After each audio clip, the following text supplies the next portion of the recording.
Tonight, we are going to spend some quiet time together, exploring one of the most tender and important teachings in all of Buddhist wisdom. It is simply this: you are already enough. Not someday. Not after you have fixed yourself or solved your problems or become the person you think you should be. Before we begin, feel free to share what time it is and where you're listening from. The Buddha once said that every being already possesses the wisdom and goodness they seek. It is already here, the way the sun is already shining behind the clouds on a grey afternoon. We do not need to create it. We only need to gently clear away what covers it. So tonight, through quiet stories and ancient teachings, we will explore together what it might feel like to set down the heavy weight of self-judgment, even just for a little while. And perhaps, by the end, something in you will feel a little lighter, a little softer, a little more at home in your own skin. There is nothing you need to do right now except rest and listen. Take a slow, deep breath, and let's begin our journey together. There is an old Zen saying that goes like this: sitting quietly, doing nothing, spring comes, and the grass grows by itself.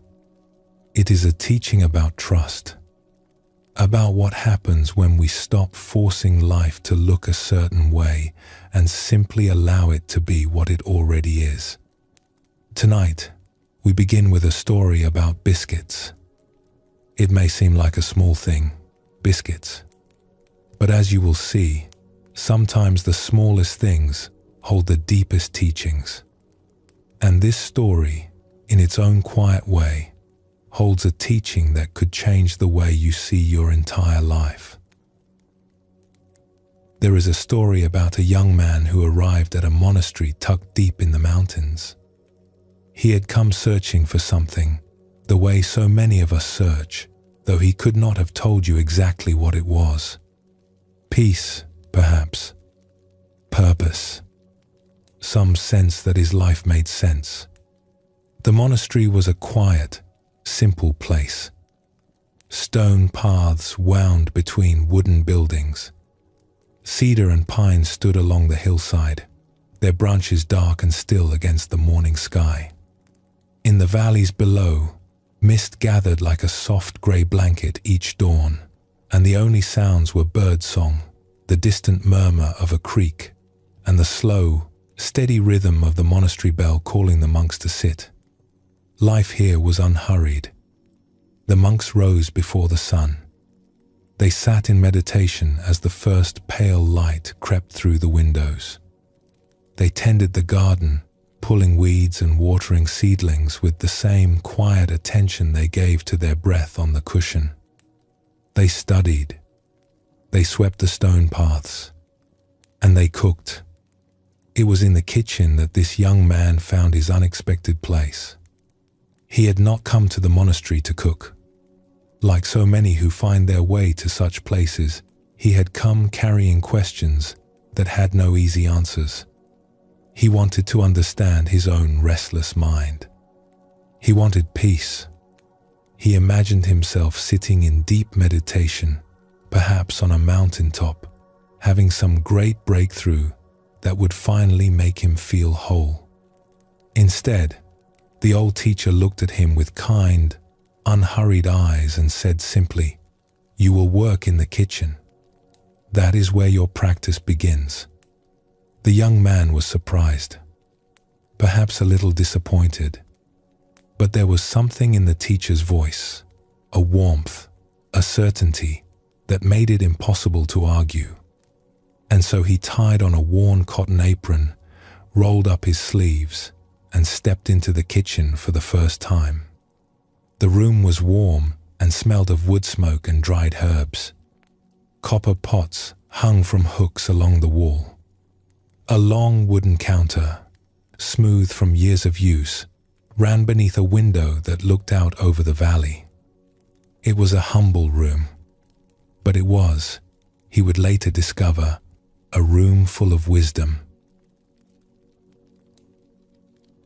At first, he found the work humbling but beautiful. There is something deeply grounding about working with food. The cool weight of flour in a measuring cup, the quiet hiss of butter warming in a pan, the way bread dough yields beneath your hands as you knead it, soft and alive. But there was one thing that troubled him, and it troubled him deeply. He could not get his biscuits right. He tried recipe after recipe. He adjusted the flour and the butter and the milk. He changed the temperature of the oven, the thickness of the dough, the size of each piece. He tried rolling them thin. He tried shaping them thick. He tried every variation he could think of. And yet, each time he pulled a tray from the oven and broke open a warm biscuit, something was wrong. They did not taste the way biscuits were supposed to taste. The other monks would reach for them eagerly. "These are wonderful," they would say, reaching for a second, and sometimes a third. "So flaky, so warm. What a gift." But he could not hear them, because inside his mind, a quiet, insistent voice kept saying, "These are not right. These are not what biscuits should be." Now, here is where the story turns, and it is worth slowing down for this part, because it holds the seed of something important. You see, this young cook had grown up in a world of convenience. Before coming to the monastery, the biscuits he knew came from two places. One was a box of ready-made mix. You simply added milk, stirred, dropped spoonfuls of dough onto a pan, and that was that. Quick and easy. The other was even simpler. These biscuits came in a cardboard tube. You tapped the tube against the edge of the counter. It popped open with a satisfying little burst, and inside were perfectly shaped, perfectly uniform rounds of dough. You placed them on a tray, slid them into the oven, and 20 minutes later, out came biscuits that were golden and soft and exactly the same every single time. He loved those biscuits from the tube. To him, that was what a biscuit should taste like. And so, without realizing it, every time he baked in the monastery kitchen, he was comparing what came out of his oven to a memory. He was holding his handmade, hand-kneaded, real biscuits up against a factory-made product that had been designed, tested, and manufactured to taste a certain way. A product wrapped in bright packaging, with a cheerful logo, promising perfection. His biscuits never stood a chance. Not because they were lacking, but because the standard he was measuring them against was never real. The Buddha once taught that much of our suffering comes not from what is, but from the distance between what is and what we believe should be. He called this clinging. We cling to how things ought to look, how they ought to feel, how they ought to taste. And in that clinging, we miss entirely the beauty of what is already here, warm and present, right in our hands. This is what was happening to our young cook. He was holding a warm, handmade biscuit, fresh from the oven of a mountain monastery, made with real butter and real flour and his own two hands. And he could not taste it. He could not taste it because his mind was somewhere else, comparing it to a memory of something that came from a factory in a cardboard tube. How often do we do this? Not just with biscuits, but with everything. We hold our real, living, breathing life up against some image in our mind of how life should look. We compare our body to a photograph. We compare our home to a magazine. We compare our relationship to a story. We compare our inner world, messy and complicated and beautifully human, to some calm, polished idea of how a person should feel. And in that comparison, we miss what is actually here. Let us return to the kitchen, because the story is not over. For a long time, the young cook continued in this way, baking, comparing, feeling that something was wrong. And then one morning, something shifted. He had risen early, as he always did. The sky outside the kitchen window was still dark, but along the edge of the mountains, the faintest line of pale gold was beginning to show. The kitchen was quiet except for the soft clink of a mixing bowl and the gentle rush of water from the tap. He made his dough as he always did. He shaped his biscuits and placed them in the oven. And when the timer rang and he pulled the tray out into the morning air, the kitchen filled with that warm golden smell that only fresh baking can bring. He broke open a biscuit. Steam rose from its center in a slow, soft curl, catching the first rays of morning light. And in that moment, something happened. Or rather, something stopped happening. He did not think about the biscuits from the tube. He did not think about the mix from the box. He did not compare this biscuit to anything at all. The measuring, the judging, the constant quiet voice that said, "Not right." It simply fell silent, the way wind falls silent just before dawn. He simply tasted it. And what he tasted was unlike anything he had experienced before. Not because the recipe was different. The recipe was the same as always. What was different was that, for the first time, he was actually here for it. He was present. He was tasting without a filter, without a standard, without anywhere else to be. The biscuit was warm and flaky. It was buttery and rich. There was a nuttiness from the flour, an earthiness, something almost sweet from the grain itself. It was dense and light at the same time. It tasted like the mountain morning, like the wooden kitchen, like the hands that had made it, like real, honest, handmade food, offered with care and sincerity, even if imperfectly, especially because imperfectly, it was, he realized, incomparably alive. He stood there in the quiet kitchen, the early light now warming the window, a soft, golden rectangle spreading across the counter, and he held this simple biscuit in his hands, and he understood something that all his months of meditation had been pointing toward. There was nothing wrong with his biscuits. There had never been anything wrong with them. Not once. The only problem had been the comparison. The only thing standing between him and the full, rich experience of his own life was a mental image of how it was supposed to be. And in that moment, for the first time since arriving at the monastery, he felt a deep and quiet peace. Not the dramatic peace he had imagined when he first walked through the gates, some thunderbolt of enlightenment. Just a simple, warm, ordinary peace. The peace of being exactly where he was, holding exactly what he had, and needing nothing else.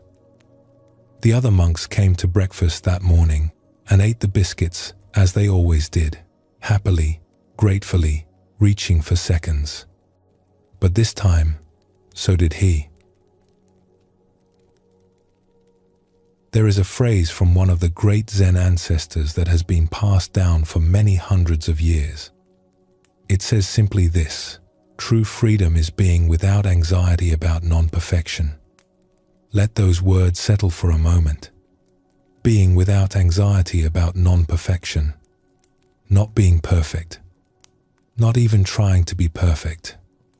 But simply not being anxious about the fact that you are not.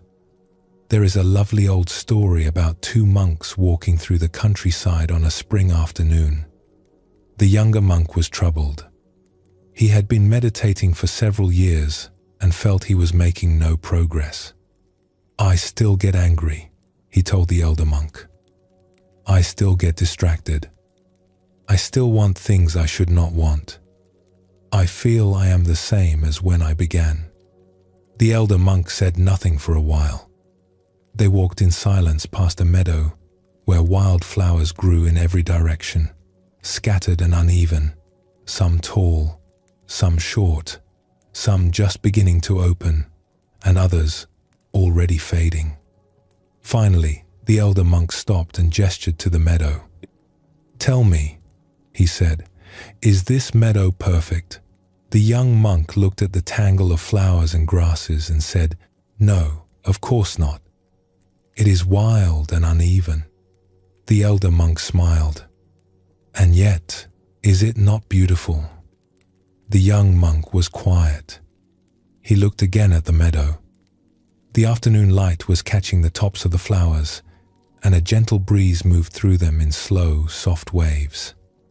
It was, he realized, one of the most beautiful things he had ever seen. Your life is this meadow, the elder monk said. It does not need to be a formal garden to be whole. And they walked on. What would it feel like to see your own life this way? Really, just for a moment, consider it. Right now, wherever you are, whatever your day has been, whatever you are carrying, what if you simply were not anxious about any of it? What if the dishes in the sink were just dishes in the sink? What if the words you said this morning that you wish you could take back were just words, already spoken, already dissolving into the past? What if the extra weight, or the wrinkles, or the messy house, or the unfinished project, or the argument, or the loneliness, or the confusion were all just part of the beautiful, imperfect texture of a real human life? What if, even for a breath or two, there was nothing fundamentally wrong? Not a single thing. The Zen master was not saying that life has no difficulties. Of course it does. He was saying that freedom comes when we stop adding a layer of anxiety on top of those difficulties. When we stop squeezing ourselves for not being enough. Even a small taste of this is a taste of freedom. Even a glimpse, just a moment where the grip loosens and you think, oh, I am okay. Right now, I am actually okay. Even that small glimpse is worth everything. The young cook later reflected on what had happened to him in that mountain kitchen, and he wrote about it with great tenderness. He noticed that all along, while he had been struggling to make the perfect biscuit, the monks around him had been enjoying every single one. They had been tasting what was actually there. He was the only one who could not taste it, because he was the only one measuring it against something else. He wrote about how we all do this. We spend years trying to make our life look right, trying to cover the faults, trying to conceal the mess. We know what the polished, packaged version is supposed to look like. The calm and collected parent, the successful and confident professional, the serene and centered person who never gets ruffled. We know the image, and we exhaust ourselves trying to match it. He used a phrase that is both funny and heartbreaking. He said our motto, if we are honest, is simply looking good. But what if we let that go? What if we stop trying to make life look like the picture on the package and instead actually tasted it? What if we handled each ingredient of our day, each feeling, each conversation, each small task with care and sincerity, and then simply trusted that the results would be what they would be? Handle each ingredient with sincerity and wholeheartedness, he wrote. The results will take care of themselves. There is such peace in those words, such quiet, steady permission. In the Buddhist tradition, there is a teaching that says our comparing mind is one of the deepest and most stubborn patterns we carry. It is said to be one of the very last habits to dissolve on the path to awakening, because it is woven so deeply into how we see. It is like a pair of glasses we have worn for so long that we have forgotten we are wearing them at all. We are almost always comparing. We compare ourselves to others. We compare ourselves to who we used to be or who we think we should become. We compare this moment to a memory of a better moment or to a fantasy of a future one. We compare our insides, messy and uncertain, to other people's outsides, which always seem so polished and sure. Think of how many times today alone your mind may have measured, weighed, or evaluated. Perhaps you compared how you look to how someone else looks. Perhaps you compared how much you accomplished to how much you feel you should have. Perhaps you compared the quietness of your evening to the life you imagine others are living. It is constant, this measuring, and it is so gentle and habitual that it feels like just the way things are. And this comparing mind does something very specific. It almost always finds us lacking.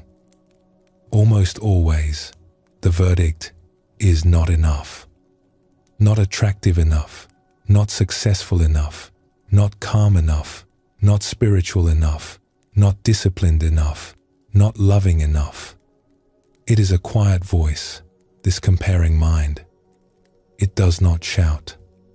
It simply hums in the background of our days, this soft, persistent whisper, you should be different than you are. And we believe it. We believe it so completely that we do not even notice it is there. It is like water to a fish, so constant and so everywhere that it becomes invisible. But what the cook discovered in his mountain kitchen, and what the old Zen masters have been pointing to for 1,000 years, is that the comparison is the problem. Not you, not your life, not your biscuits. The comparison. The moment he stopped comparing was the moment he could finally taste. And perhaps that is true for all of us. So here is a gentle invitation as we rest together tonight. You do not need to do anything with this. You do not need to fix anything or change anything.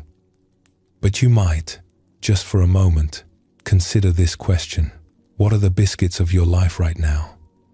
What is here, warm and real and present, that you might be missing because you are comparing it to some image of how it should be? Maybe it is a relationship that does not look the way you thought it would, but is full of its own quiet tenderness.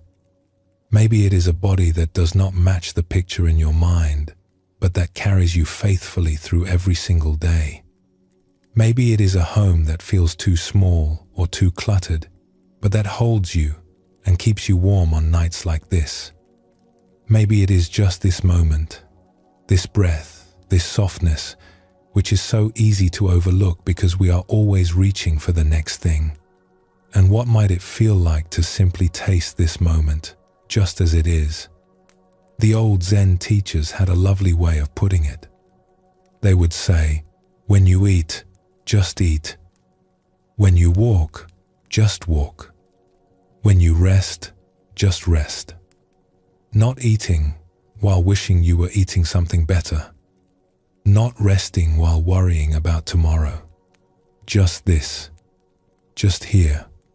Just this one simple, ordinary, extraordinary moment. The Buddha said, do not dwell in the past. Do not dream of the future.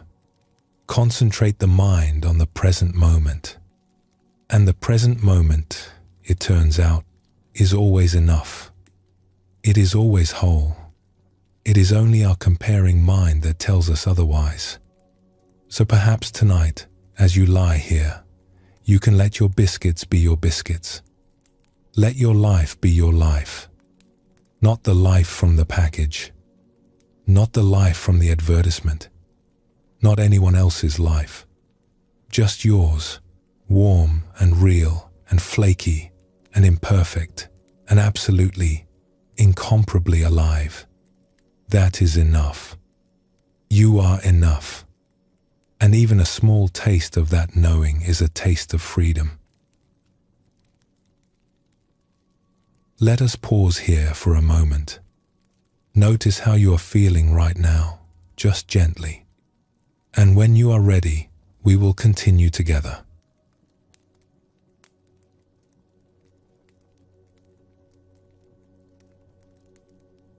Have you ever noticed that there is a list inside your mind? It is not written down anywhere. Nobody handed it to you on a piece of paper.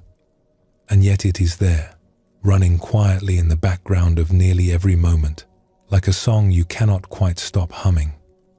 It is a list of how things should be, how your body should look, how much energy you should have, how patient you should be with the people you love, how far along you should be in your work, your healing, your life, how your home should feel when you walk through the door, how calm and steady and clear you should be on the inside. We all carry this list, and most of the time, we do not even know it is there. It just runs, silently, and we measure ourselves against it 100 times a day without ever pausing to ask a very simple question. Where did this list come from? And is any of it actually true? There is an old teaching story about a young fish swimming through the ocean. One morning, she passed an older fish resting near a bed of coral. "Good morning," said the older fish. "How is the water today?" The young fish paused, confused. She swam on a little further and then turned to her friend beside her and said, "What on earth is water?" This little story has been told in many traditions, in many ways, because it points to something so important. The things that surround us most completely are often the very things we cannot see.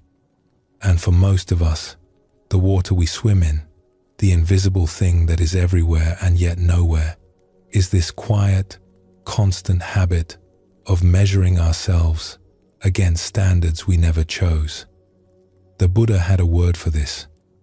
He called it papanka, which is sometimes translated as the mind's tendency to elaborate, to take something simple and spin it into a tangled web of stories and judgments. A feeling of tiredness becomes, "I am lazy." A moment of impatience becomes, "I am a bad parent." A quiet evening at home becomes, "My life is not enough." The feeling itself is just a feeling. It comes and it goes, like weather. But the mind takes that feeling and runs with it, comparing, measuring, judging, and before we know it, we are lost in a story about how we are falling short of something. And that something, that invisible standard, is almost never examined. So let us examine it together, gently, as we rest here tonight. Let us explore a story about a woman who spent many years of her life in service to others. She had always been drawn to helping. Even as a young girl, she was the one who noticed when someone was struggling. She would sit with the lonely child at school. She would bring soup to elderly neighbors when the weather turned cold. There was a warmth in her, a genuine care for others that was as natural as breathing. As she grew older, this calling deepened. She traveled to distant places, far from the comforts of home, and worked alongside women living in the most difficult circumstances. She helped build small schools in villages where there had been none. She organized efforts to bring clean water to communities that had gone without. She sat in dusty rooms and listened to women tell their stories, and she held their hands, and she did not look away. Year after year, she gave herself to this work. She slept on thin mattresses in hot, crowded rooms. She ate simple meals. She missed holidays with her own family. And she did it willingly, because this was what mattered to her. This was what her heart called her to do. And by any measure, she was making a difference. The people around her could see it. The women she worked with could see it. Her colleagues would sometimes say to her, "Do you realize how many lives you have touched?" And she would smile and nod, but inside, she felt something very different. Inside, she carried a quiet ache that never went away. It was the feeling that she was not doing enough. No matter how many hours she worked, no matter how many people she helped, no matter how far she traveled or how much she gave, that voice was there. Soft but persistent. You could be doing more. You should be doing more. This is not enough. You are not enough. She carried it the way you might carry a stone in your pocket, always aware of its weight, always reaching down to touch it, but never quite taking it out to look at it in the light. And because she never looked at it directly, it just stayed there, year after year, pressing against her quietly, making even her most meaningful days feel somehow hollow. One day, she sat with a kind counselor, someone she trusted, and spoke about this feeling for the first time. It had taken her years to even say it aloud. She described the work she had done, the villages, the women, the years she had given. And then, almost in a whisper, she said, "But I do not think it is enough. I never feel like it is enough." The counselor listened with great care, the way a still pond receives a stone, without resistance, simply taking it in.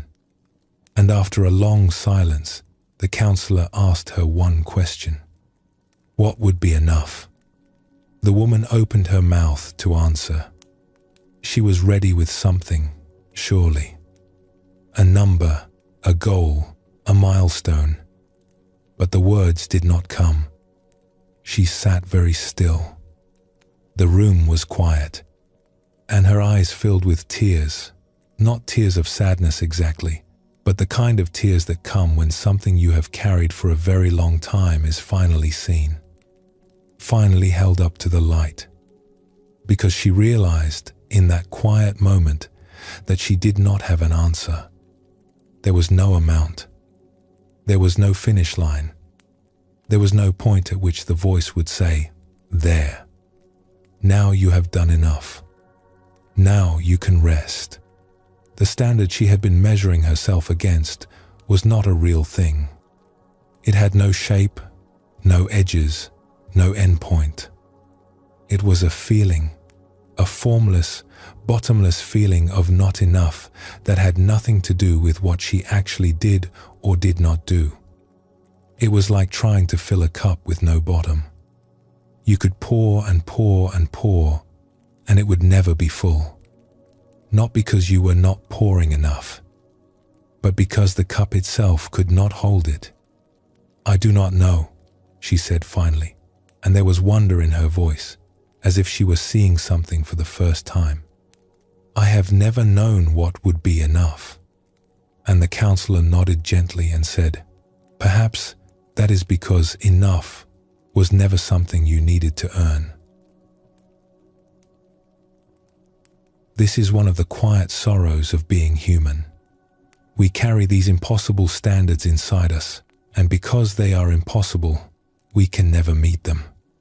And because we can never meet them, we walk through our days with this low, constant hum of inadequacy, like a radio playing softly in another room that we have stopped noticing, but that colors everything we do and feel and see. And the standards reach into every corner of our lives, not just the big things.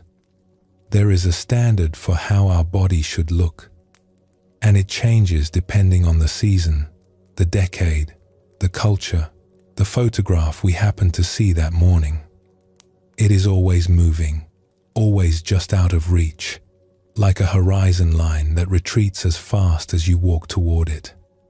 There is a standard for how we should feel, We should be happy, or at least content, and if we are not, something must be wrong with us.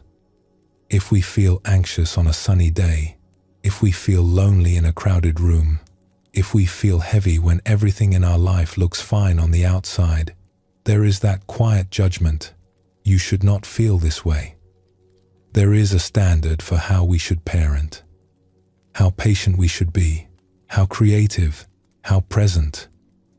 A standard for how we should love, how romantic, how attentive, how easy it should all be. A standard for how we should age, for how we should handle difficulty, for how quickly we should heal after something hurts. Even rest has a standard now. We should rest productively. We should rest in a way that recharges us efficiently so that we can get back to being productive.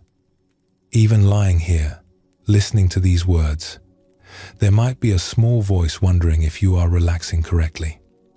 It would be funny if it were not so painful. And it is painful in its quiet way. Not a sharp pain, but a dull one. The kind that you get so used to you forget it is even there. An ancient Zen teacher once said, "In the pursuit of the way, the greatest danger is a mind that compares." He was pointing to exactly this.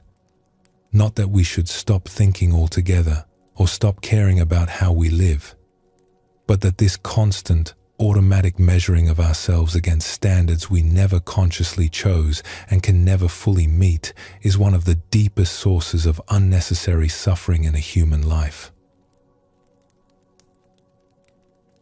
Let us sit with another story for a moment. There was once a young man who loved to paint. As a child, he would spend whole afternoons with his brushes and colors, sitting on the floor of his family's small house, completely absorbed, completely happy. He painted trees and rivers and faces and animals. He painted wild, joyful, imperfect things, and he loved every one of them. He would hold up a painting of a lopsided horse to his mother and beam, and she would put it on the wall, and he would stand back and admire it as if it were the finest thing in the world. And in a way it was, because it was made freely. It was made without measurement, without comparison, without any thought at all about whether it was good enough. It simply was. As he grew older, he began to study with teachers who showed him how other painters worked. He saw paintings of breathtaking skill, works of such beauty and precision that they made him catch his breath. And something shifted in him, quietly, the way a door closes so softly you do not hear the click. He began to compare. Each time he sat down to paint, the images of those masterful works floated before his eyes like ghosts. And his own brushstrokes, which had once felt so free and alive, now seemed clumsy, uncertain, not enough. He would begin a painting, step back, and feel a sinking in his stomach. That is not right. That line is wrong. A real painter would not do it this way. He painted less and less. The joy drained out of it, slowly, like water from a cracked vessel. It was not that his skill had diminished. If anything, he had learned a great deal. His technique had improved, his eye had sharpened, but the freedom was gone. The simple delight of putting brush to canvas and seeing what wanted to emerge had been replaced by a tight, anxious striving to match a standard that was never his to begin with. One afternoon, his old teacher found him sitting alone in his studio, staring at a blank canvas. Brushes lay untouched on the table beside him. The teacher sat down quietly and looked at him for a long time. Then he said something very simple. "You have forgotten how to paint for the painting. You are only painting for the result." The young man looked up. "But the result matters," he said. "If it is not good, what is the point?" The teacher smiled gently, the way someone smiles when they recognize an old, familiar struggle. "Tell me," he said, "when you were a child and you painted a crooked tree with the sun too big and the river going the wrong way, did you think it was not good?" "No," the young man said quietly. "I thought it was wonderful." "And what changed?" The young man was silent for a long time. Through the window, the late afternoon light fell across the empty canvas, turning it gold. And then he said, very softly, "I learned what it was supposed to look like." The teacher nodded slowly. "Yes," he said, "and that is what took the life out of it. Now you must learn, gently, to forget."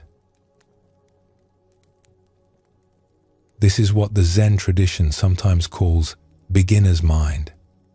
It is the mind that does not yet know what things are supposed to look like. It is fresh and open and curious and unafraid. It paints crooked trees and loves them. It bakes imperfect biscuits and eats them with delight. It lives a messy, unfinished, beautiful life and does not waste a single moment wishing it was someone else's. A beloved Zen teacher once said, "In the beginner's mind, there are many possibilities. In the expert's mind, there are few."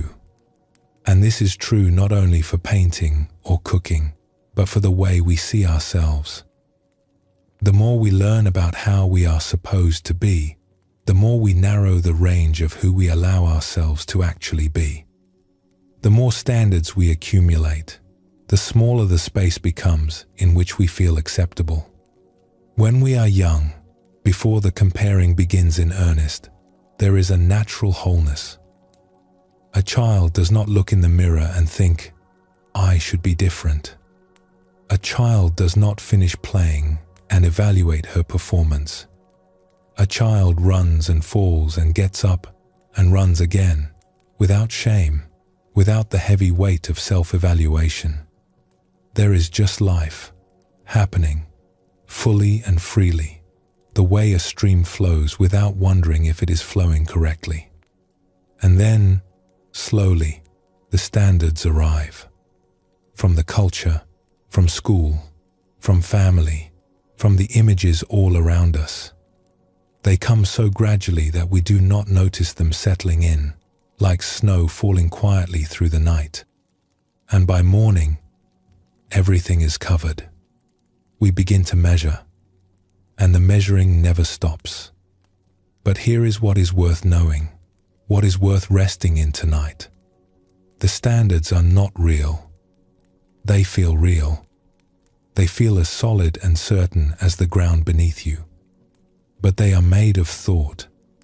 They are mental images, ideas about how things should be, that shift and change and contradict each other and can never, ever be fully met. They are clouds that look like mountains, convincing from a distance, but when you walk toward them, there is nothing solid there at all. And you, the real you, the one who is here right now, breathing, listening, resting, you are not an idea. You are not a standard to be met.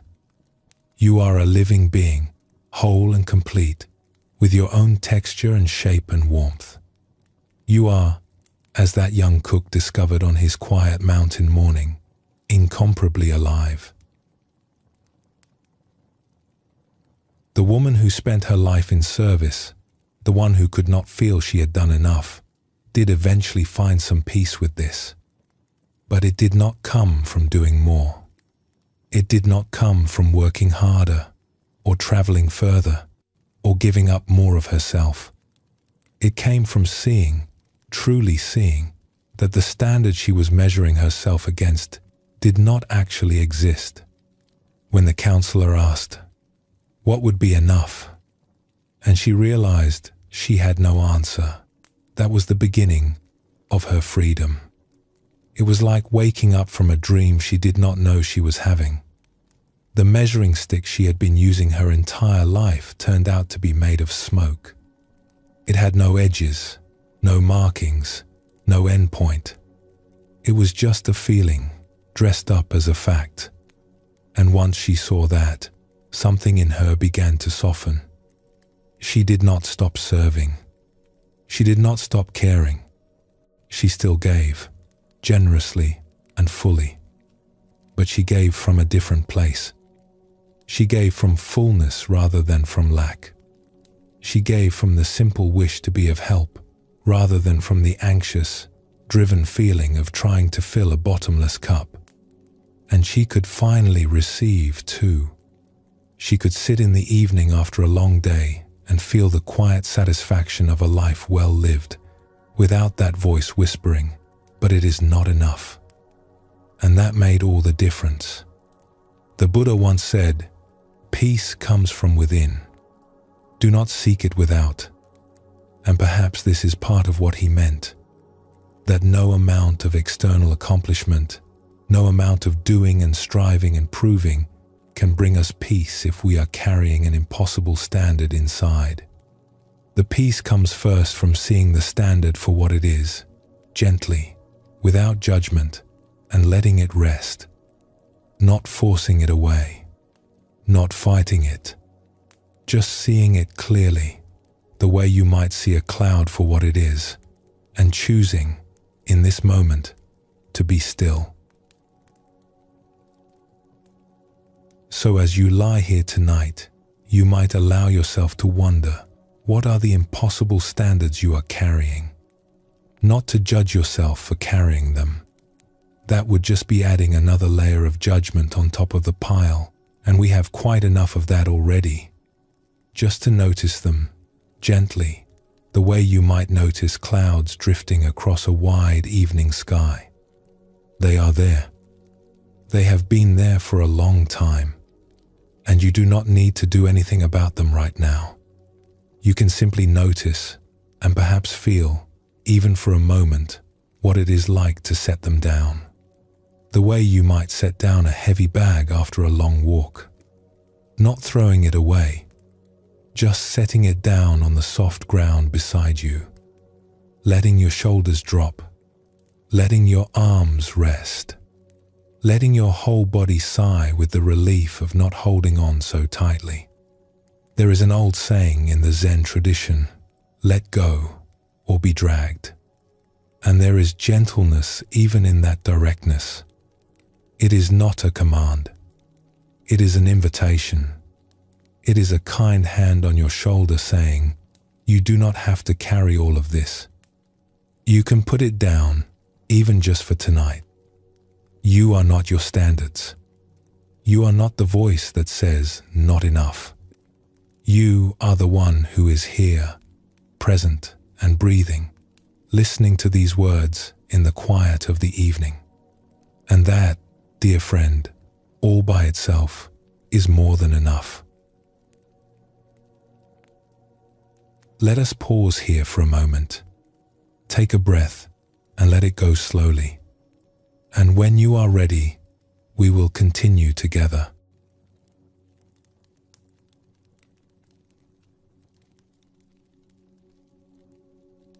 A long time ago, a great poet and mystic from the East wrote something that has traveled across centuries and continents, passed from teacher to student, whispered in quiet rooms and carried in the hearts of seekers everywhere.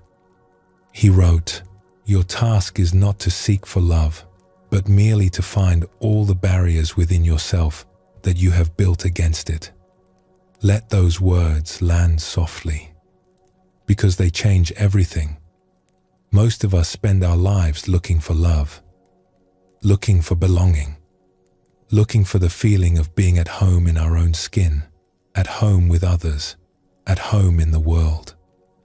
We look for it in relationships, in achievement, in the approval of others, in the next thing and the next thing and the next. And when we do not find it, or when we find it and it does not last, we assume the problem is that we have not looked hard enough. That love is somewhere out there, and we just need to keep searching. But this old poet was saying something very different. He was saying that love is not missing. It is not out there somewhere, waiting to be found. It is already here. It has always been here. The only reason we cannot feel it is that we have built walls around our own heart, and those walls keep it from reaching us. And the bricks of those walls, more often than not, are made of blame. Now, when we hear the word blame, we might think of something dramatic, a harsh accusation, a pointed finger, a raised voice. But the kind of blame we are talking about tonight is much quieter than that. It is the daily, habitual, almost invisible kind.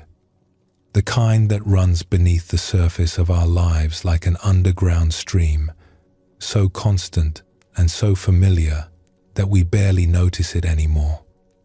It sounds like this: I should not have said that.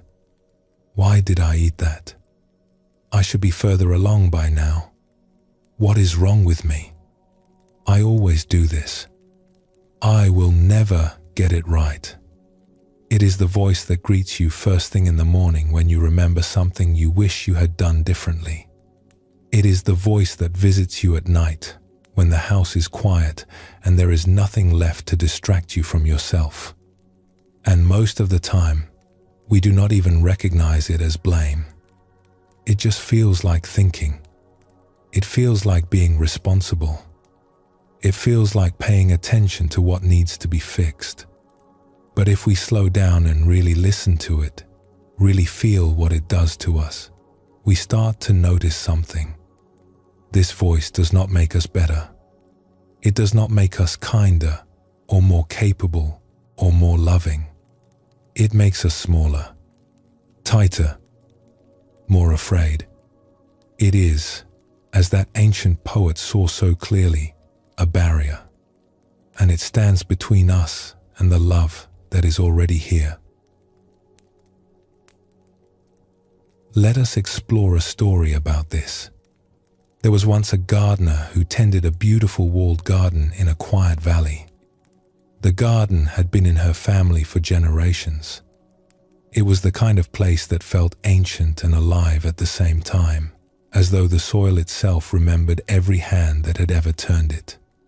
Inside its old stone walls grew fruit trees heavy with apples and pears in autumn.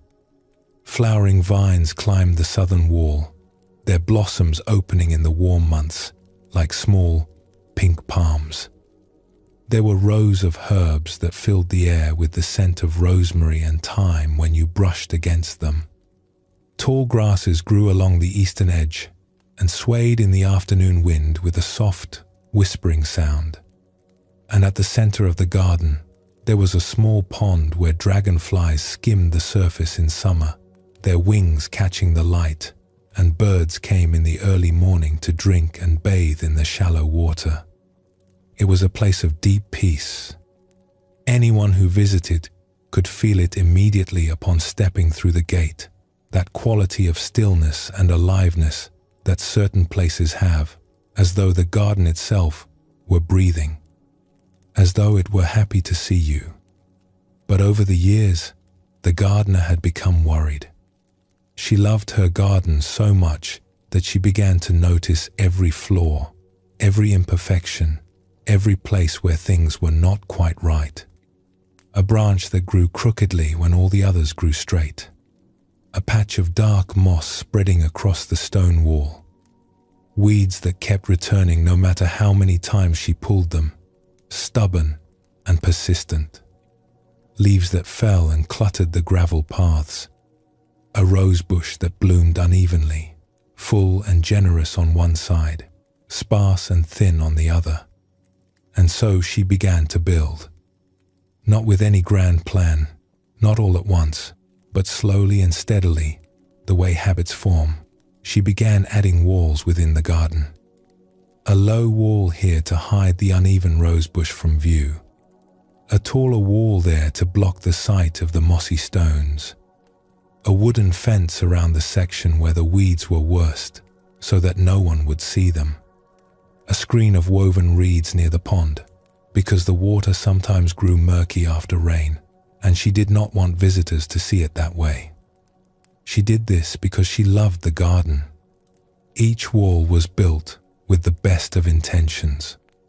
Each one was meant to make things better, to present only what was beautiful, to hide what fell short of her vision of how the garden should be. But something happened that she did not expect. With each new wall, the garden grew smaller. Less sunlight reached the plants that needed it. Less air moved through the winding paths. The birds, who needed open space and long sight lines to feel safe, came less and less often. The pond, now surrounded by tall screens, grew still and stagnant without the breeze to stir its surface. The herbs, blocked from the afternoon sun by a new wall, began to wilt. One morning, the gardener stood at the gate and looked at what had become of her beautiful garden. And she realized, with a shock that took her breath away, that in trying to hide every imperfection, she had walled herself away from the very beauty she loved. The garden was still there. The fruit trees, the flowering vines, the dragonflies, the bird song, all of it was still there, behind the walls. She had not destroyed it. She had simply made it impossible to reach. This is what we do with blame. Each time we judge ourselves, each time we think I should be different, or that was not good enough, or what is wrong with me, we are adding another small wall. And each wall, on its own, seems reasonable. It seems like we are just being honest with ourselves, just keeping ourselves in line. But over time, the walls accumulate, and we find ourselves living in a very small space, cut off from our own warmth, our own openness, our own natural goodness. The Buddha spoke often about this. He taught that within every being, there is what he called our original nature, which is awareness and kindness and a deep, natural capacity for love. He compared it to the sun. The sun does not stop shining because clouds cover the sky. It is always there, always radiant, always warm. We just cannot see it when the clouds are thick. And what are the clouds? They are the habits of mind that obscure our true nature. The judgments, the fears, the stories we tell ourselves about who we are and who we are not, the blame. There is an important distinction to make here, and it is worth pausing for, because it makes all the difference between a life that grows and a life that shrinks. There is a kind of clear seeing that notices when something is not working. A gardener who sees that a plant needs more water and gives it water. A parent who notices that a certain way of speaking to their child creates distance and gently, curiously, tries another way. A friend who realizes she has been so busy that she has not called someone she cares about in weeks and picks up the phone. A person who notices that when they eat certain foods late at night, they feel heavy and unwell the next morning and begins to make a different choice. This is what we might call wisdom or clear seeing. It is awake and honest, and it helps us grow. It notices what is happening, and it responds with care. There is a gentleness in it, even when it sees something difficult. There is curiosity. There is openness. It says, "This is not working. What might work better?" It is the voice of a kind teacher, not a harsh one. But there is another kind of seeing that looks the same on the surface but feels entirely different underneath. It is judging. And the difference between the two is not always in what is noticed, but in the tone, the feeling, the energy beneath it. Judgment says, "This is not working because you are failing." because there is something wrong with you, because you are not enough and maybe you never will be. There is a tightness in it, a heaviness, a closing down. It does not open any doors. It locks them. It does not invite growth. It freezes us in place. Wisdom and judgment might notice the very same thing. The same late-night meal, the same sharp word to a child, the same neglected friendship. But wisdom holds it with warmth and moves towards something better. Judgment holds it with a fist and pushes us further into shame. And here is what is worth knowing. Most of us learned judgment first. It was in the air we breathed growing up. It was in the voices around us, in the atmosphere of our homes, in the way correction was delivered, in the unspoken feeling that we were not quite meeting some invisible mark. And because we learned it so young, so early, it feels as natural as breathing.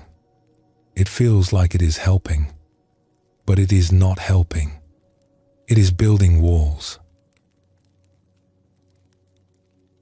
Now, here is where the story deepens, and where that old poet's teaching becomes even more beautiful.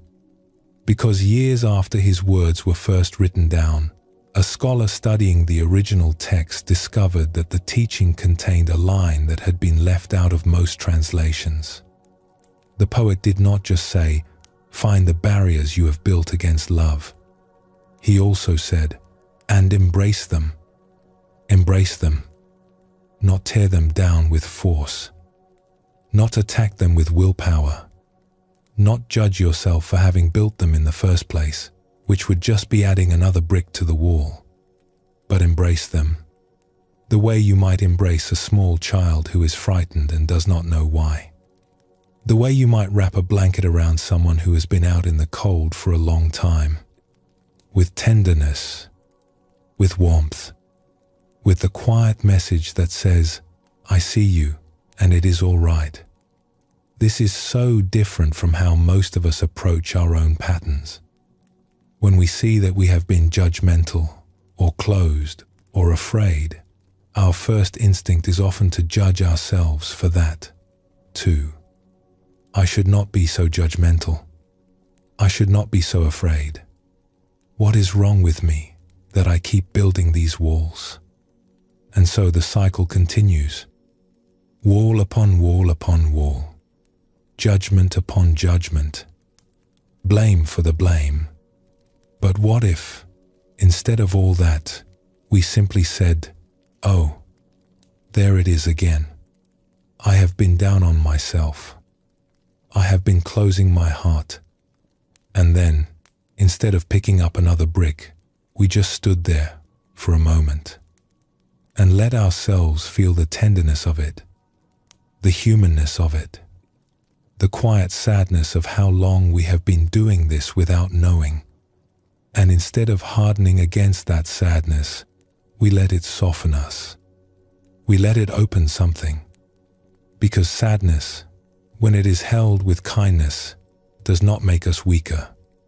It makes us more real. It makes us more available to life. It is the heart's way of saying, "This matters to me. I care about this." There is a teaching in the Buddhist tradition that says, compassion is not something we create. It is something we uncover. Like clearing fallen leaves from a garden path, we do not make the path. The path is already there, solid and true beneath our feet. We simply remove what has been covering it. And the same is true for love. We do not have to create love. We do not have to earn it or find it or build it from scratch. We simply need to notice the walls we have built, gently, kindly, without adding another wall of judgment on top, and let them soften. Let them thin. Let the light come through, the way morning light comes through curtains when you draw them back. There is a lovely story about a traveler making a long journey through the mountains. He had been walking for many days, and was weary in the way that only a long journey can make you weary, not just in the body, but in the spirit. The path was steep and winding. The air was thin and cold, and he had been carrying a heavy pack on his back since the very first day, a pack that seemed to grow heavier with each mile. One evening, as the sun was low and the shadows of the pines stretched long across the path, he arrived at a small temple at the edge of a forest. It was a simple place, just a few wooden buildings with a sloping roof and a bench out front facing the valley below. An old monk was sitting on the bench, watching the sunset, perfectly still. His hands rested in his lap. His face was calm and unhurried, the way a lake is calm when there is no wind. The traveler set down his pack with a groan and sat beside the monk. For a while, neither of them spoke. They just watched the sky turn from gold to pink to a deepening blue. Then the traveler said, "I am so tired. I have been carrying this pack for days and days, and I do not think I can go much further. My shoulders ache. My back is sore. Some mornings, I can barely stand up under the weight of it." The old monk looked at him with kind, curious eyes. "What is in the pack?" he asked. The traveler shrugged. "Everything I might need. Supplies for every kind of weather. Tools for every kind of problem. Things I have collected along the way that I thought might be useful someday." "May I look?" asked the monk. The traveler hesitated. The pack felt very personal, but there was something in the monk's voice, a gentleness, a total absence of judgment that made him feel it was safe. So he opened the pack, and together they went through it, item by item, in the fading light. And what the monk noticed was that much of what the traveler was carrying, he did not need. There were heavy coats for a climate he had already passed through long ago. Tools for problems that had already been solved. Stones he had picked up from riverbeds because they were beautiful, but that now just added weight. Maps of places he had already been, folded and refolded until the creases had worn through. And at the very bottom of the pack, wrapped carefully in cloth, was something the traveler had almost forgotten was there. It was a small mirror. "What is this for?" asked the monk. The traveler was quiet for a long moment. The last light of the day was disappearing behind the mountains. Then he said, softly, "I carry it to remind myself of all the ways I need to improve. I look into it each morning and see everything that is wrong with me, everything that needs to be fixed." The monk held the mirror gently, turning it over in his weathered hands. "And has it helped you improve?" he asked. The traveler thought about this. He thought about all the mornings he had looked into that mirror and felt the familiar sinking in his chest. All the days he had started already feeling behind, already feeling not enough. And he said, honestly, "No, it just makes me tired." The monk set the mirror down on the bench between them. "Perhaps," he said gently, "it is time to set that one down. You have been carrying it long enough." They sat together in silence for a while longer, watching the first stars appear above the mountains. And the traveler, for the first time in as long as he could remember, felt something loosen in his chest. Something soften. Not because anything had changed, but because, just for a moment, he was not carrying the weight of his own judgment. And that, it turned out, was the lightest he had felt in years. This is what the poet meant. This is what the old teachers have always meant. Love is here. It is closer than your next breath. It is the warmth in your chest when you hear a kind word. It is the softness that comes when you finally stop fighting yourself. It is the quiet, steady presence that remains when everything else falls away. And the barriers we have built against it, the blame, the judgment, the chronic sense that we are not enough, those barriers are not permanent. They are not who we are. They are habits. They are patterns.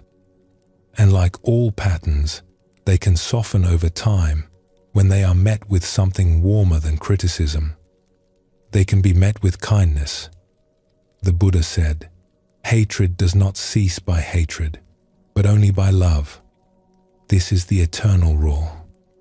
And we might hear that and think it is about how we treat others. And it is. But it is also, perhaps first, about how we treat ourselves. The hatred we carry toward our own flaws, our own stumbles, our own imperfect humanity, that too can only cease by love. So tonight, as you rest here, you might simply notice if there is any wall you have been building lately. Any place where you have been a little harsh with yourself, a little unforgiving, a little tight. And you do not need to knock it down. You do not need to do anything at all. You can simply notice it and let your noticing be gentle. Because gentleness, it turns out, is what dissolves walls. Not force, not effort, not even understanding. Just gentleness. The quiet, steady warmth of a heart that is willing to be kind. And in that kindness, love finds its way through. It always does. It has been waiting patiently on the other side of every wall you have ever built for just this moment. Let us pause here for a moment. Feel how you are feeling, just as you are. And when you are ready, we will gently continue together.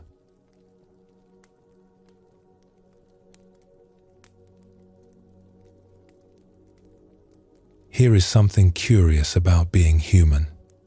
Even when we can see clearly that something is hurting us, even when we can feel the weight of it in our chest and the ache of it in our days, we sometimes hold on to it anyway. Not because we enjoy the pain, but because somewhere deep inside we are afraid of what might happen if we let it go. This is especially true when it comes to being hard on ourselves. Most of us know, somewhere in our quieter moments, that the constant self-criticism is not making us happier. We know it is not making us kinder or more creative or more at ease. We can feel how it tightens us, how it narrows the world into a small, watchful, anxious space. And yet we keep doing it. We keep holding on to that inner voice that says we should be better, do more, try harder. We keep gripping the very thing that hurts. Why? Because we are afraid that if we let it go, we will fall apart. There is an old story about a man who was walking through the countryside when he slipped at the edge of a cliff. As he fell, he managed to grab hold of a small branch growing out of the rock face. And there he hung, high above the valley, his fingers wrapped tight around that branch, his knuckles white, his heart pounding. He hung there for a long time. His arms began to ache. His fingers grew numb. The wind blew cold against him.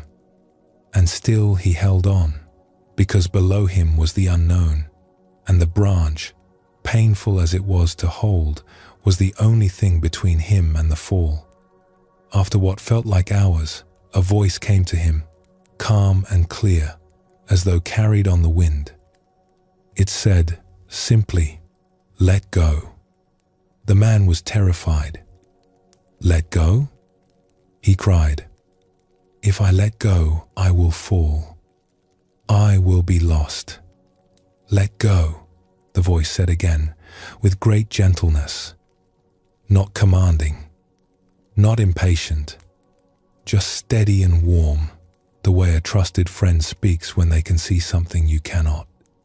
And the man, too exhausted to hold on any longer, his fingers cramping, his arms shaking, finally opened his hands. And he fell about 2 feet, because the ground had been right beneath him the whole time. He had been hanging just a short distance above a wide, grassy ledge, safe and solid and perfectly capable of holding him. But he could not see it, because he had been so focused on holding on, so certain that letting go meant catastrophe, that he never once looked down. He lay there on the soft grass for a long while, breathing hard, feeling the solid earth beneath his back. And he began to laugh. Not because it was funny, but because of the sheer relief of it. All that effort, all that terror, all that pain in his hands and arms. And the ground had been right there, waiting patiently, the entire time. This is how it often is with self-blame. We grip it so tightly, convinced that it is the only thing keeping us from some terrible fall, some great unraveling. We are certain that without it, everything will come apart. And we cannot see that there is solid ground right beneath us. That something wiser and steadier than blame has been supporting us all along. That if we simply let go, we would land somewhere safe. Let us explore a story that shows how this plays out in everyday life. There was once a woman who worked as a leader in a large organization. She was known for her energy and her dedication. She arrived early each morning, often before the sun had fully risen, and she stayed late, her office light, one of the last to go dark in the building. She poured herself into everything she did, every project, every meeting, every decision. People around her admired her drive, her thoroughness, her ability to hold many things at once without dropping any of them. But what they did not see, what she kept carefully hidden beneath that polished surface, was a constant, grinding fear that she was not doing enough, that she was not smart enough or prepared enough, that she would be found out, that someone, someday, would look closely and see that beneath all that effort, she was not as capable as she appeared. And so she pushed harder. She prepared more than anyone else for every meeting, reading every document twice, sometimes 3 times. She checked her work again and again and again. She lay awake at night, going over conversations in her mind, rewinding them like a film, wondering if she had said the wrong thing at the wrong moment, wondering if people had noticed her uncertainty. It was exhausting. Some mornings she woke up already tired, already behind, already bracing herself for the day ahead. But the pushing worked, or so she believed. Because the striving, the endless self-correction, the constant inner pressure, it kept her sharp. It kept her on her toes. It kept her from slipping. Or did it? One evening, she was having a quiet conversation about this very thing, about the pressure she put on herself, and the person she was speaking with asked her a question she had never been asked before. What do you think would happen if you stopped being so hard on yourself? She answered immediately, without hesitation. I would get lazy, she said. I would stop caring. I would fall behind. Everything I have worked for would start to slip away. There was a pause. Then the other person asked, gently, has that ever actually happened? Have you ever had a period where you were gentler with yourself? And did you fall apart? She opened her mouth to answer yes. But then she stopped. Her face changed, softened, as though she was seeing something for the first time. Because the truth was, she could not think of a single time. The few moments in her life when she had felt at ease with herself, on a holiday perhaps, or during a rare quiet weekend, when the inner critic had gone quiet for a little while. Those moments had not led to laziness at all. They had led to some of her best work, her most creative thinking, her warmest, most genuine moments with the people she cared about. But the fear was louder than the evidence. The fear said, "Do not risk it. Keep pushing. Keep judging. It is the only way to stay safe." And so she held on to the branch. Does this sound familiar? It might, because this fear lives in almost all of us. This fear is something almost all of us carry, and it is worth sitting with for a moment, because it is one of the main reasons we stay stuck in patterns of self-blame, even when we can see, clearly, that they are hurting us. The fear whispers, "If I stop criticizing myself, I will not improve." It says, "If I accept myself as I am, I will stop trying." It says, "If I am kind to myself, I will become complacent, lazy, careless. I will let things slide. I will become someone I do not want to be." And this fear makes a kind of sense if you do not look at it too closely. After all, there is something motivating about dissatisfaction. There is something that feels productive about that anxious inner push, that relentless pressure to do better, be better, try harder. It feels like it is doing something useful. It feels like it matters. It feels like the engine that keeps the whole machine running. But here is what the old teachers understood, and what anyone who has ever experimented with genuine kindness toward themselves discovers sooner or later. Self-blame does not actually produce lasting growth. It produces tension. It produces rigidity. It produces a kind of brittle, anxious striving that looks productive on the outside but feels hollow and exhausting on the inside. It is like whipping a tired horse. You might get a little more speed for a moment, but you are not helping the horse. You are just wearing it out faster. Real growth, the kind that lasts, the kind that actually changes how we move through the world, that comes from a different place entirely. It comes from care, from curiosity, from the quiet inner voice that says, "I see what happened, and I would like to understand it, and I would like to try something different next time." Not from a place of fear, not from punishment, but from genuine warmth. The way a good teacher helps a student learn, not by shaming them for their errors, but by standing beside them with patience and encouragement, pointing gently toward what is possible. A great psychologist once made an observation that sounds so simple, it almost seems too easy. He said that it was not until he accepted himself just as he was that he became free to change. Think about that for a moment. Not that acceptance replaced the desire to grow, but that acceptance made growth possible. It cleared the ground. It removed the obstacle. It was the beginning, not the end. And many of the great spiritual teachers have said something similar in their own way. The Buddha taught that true transformation begins not with force or willpower, but with understanding, with seeing things clearly as they are, without the fog of judgment. See the truth of things, he said, and freedom follows. There is a teaching in Zen Buddhism about a finger pointing at the moon. The idea is simple. A teacher raises a finger and points at the moon, high and bright in the night sky.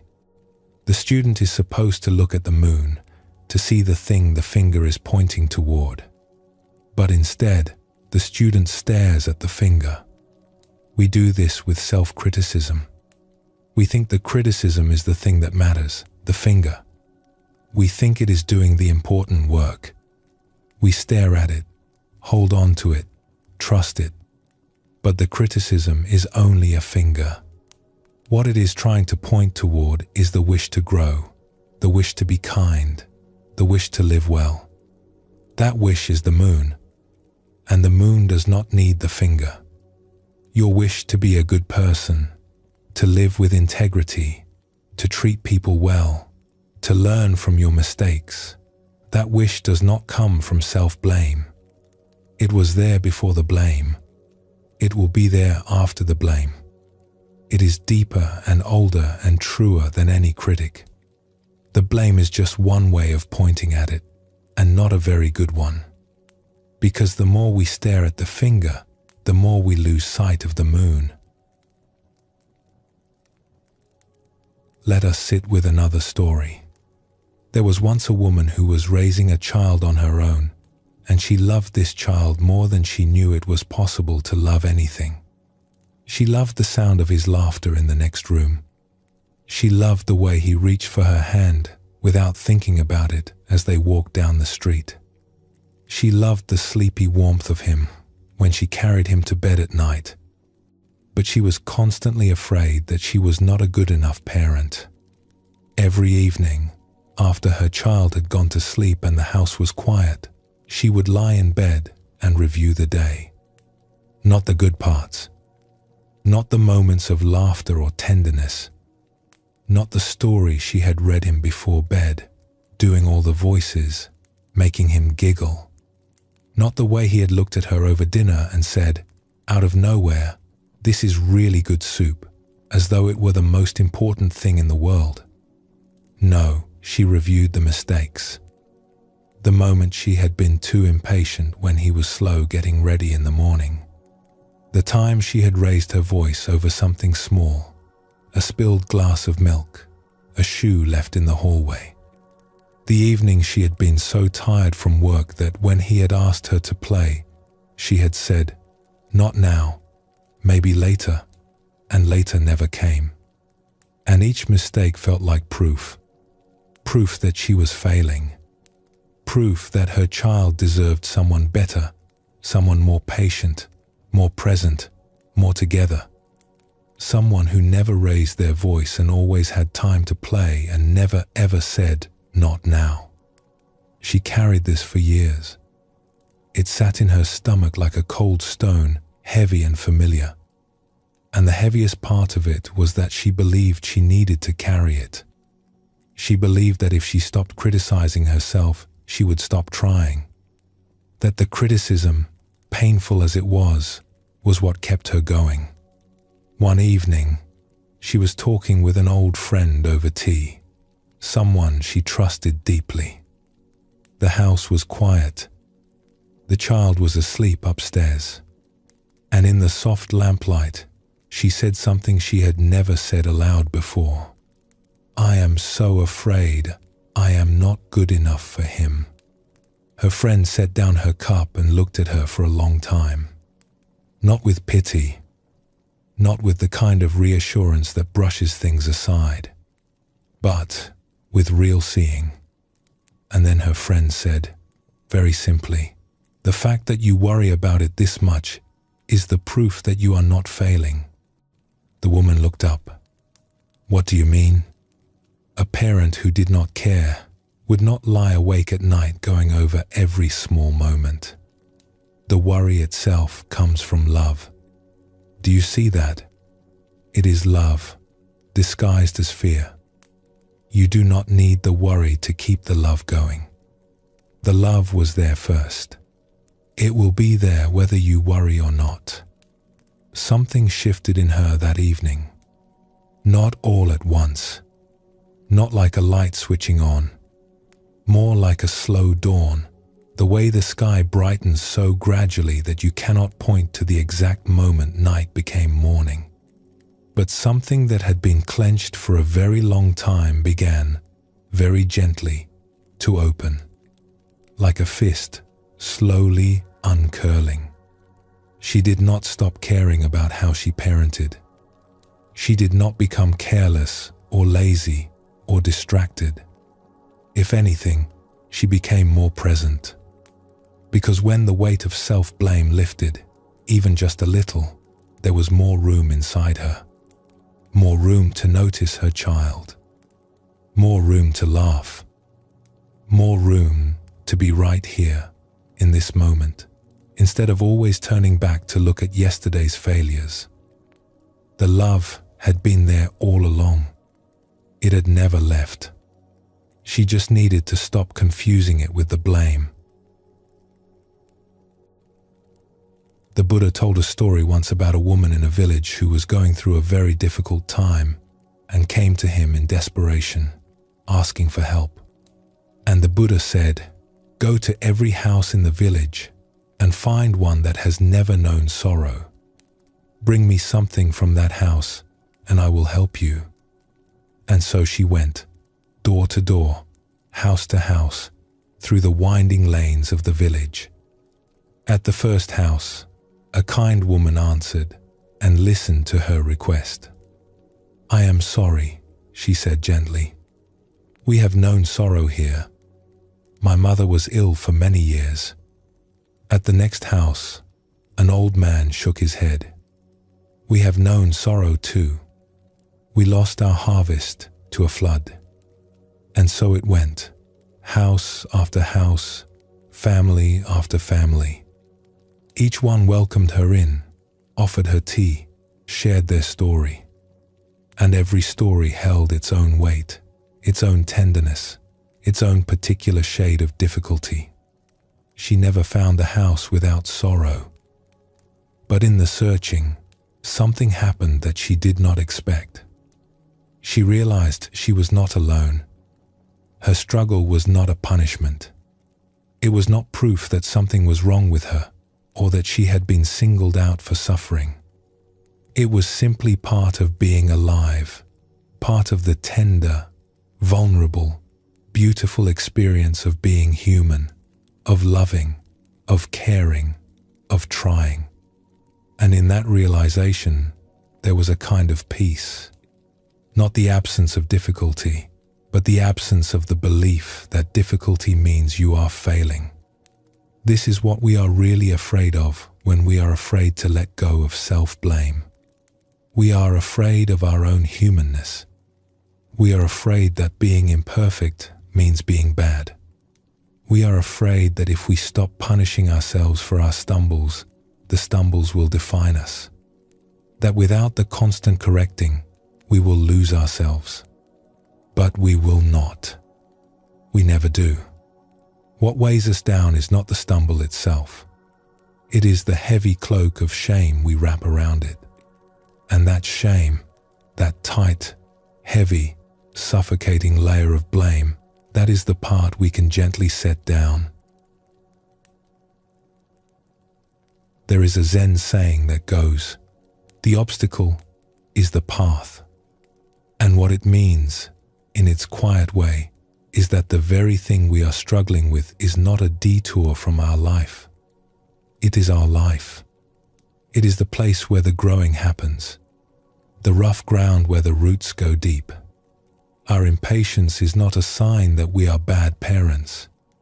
It is the very place where we are learning patience. Our uncertainty at work is not proof that we are frauds. It is the edge of our learning, the frontier where we are stretching into something new, something we have not been before. Our restless minds during meditation are not evidence that we are doing it wrong. They are the meditation. And our self-blame itself, that old familiar habit of being hard on ourselves, that too is not a sign of failure. It is a sign that we care.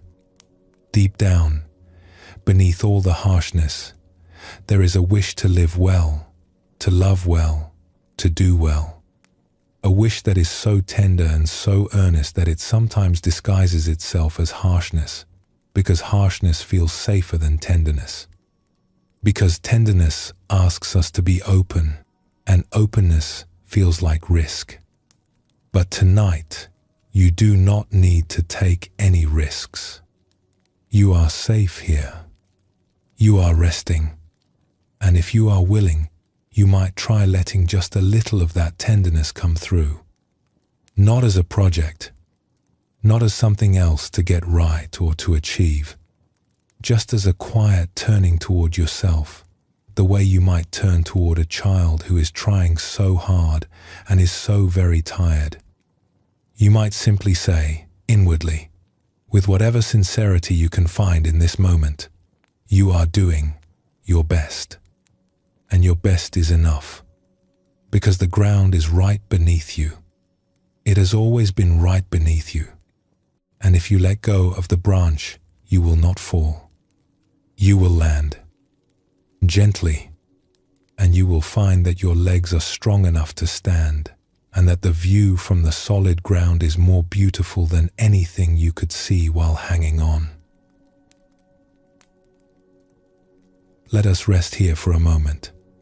Just breathe. Just be. And when you are ready, we will continue on together.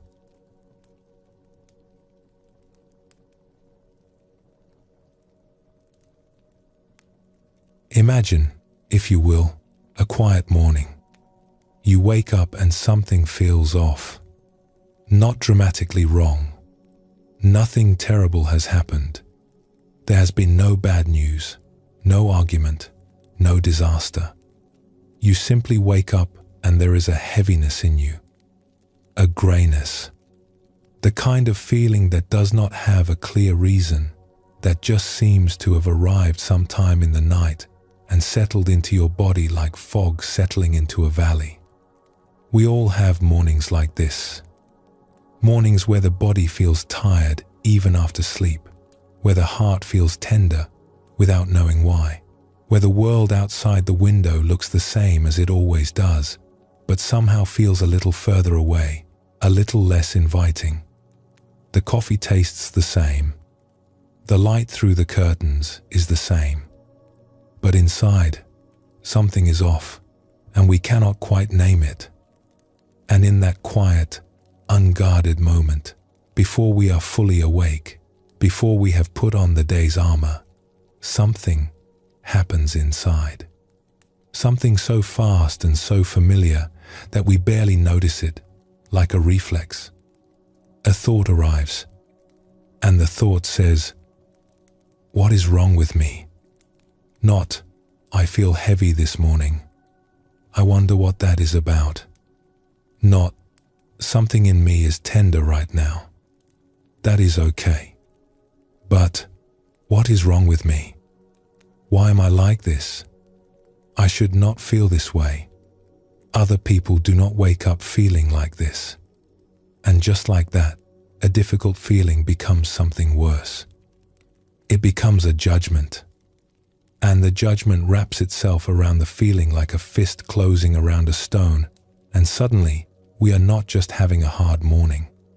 We are a person who has hard mornings because there is something fundamentally wrong with us. The grey feeling is no longer just a feeling. It has become evidence of a flaw. This is what the Buddhist teachers call the second arrow.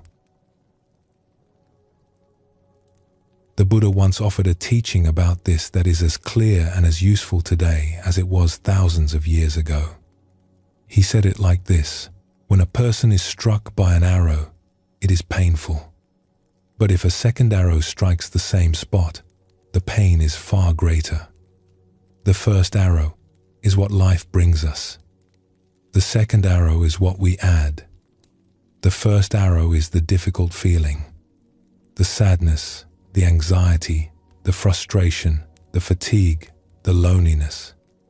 These are simply part of being human. They come to everyone. No one has ever lived a life without them.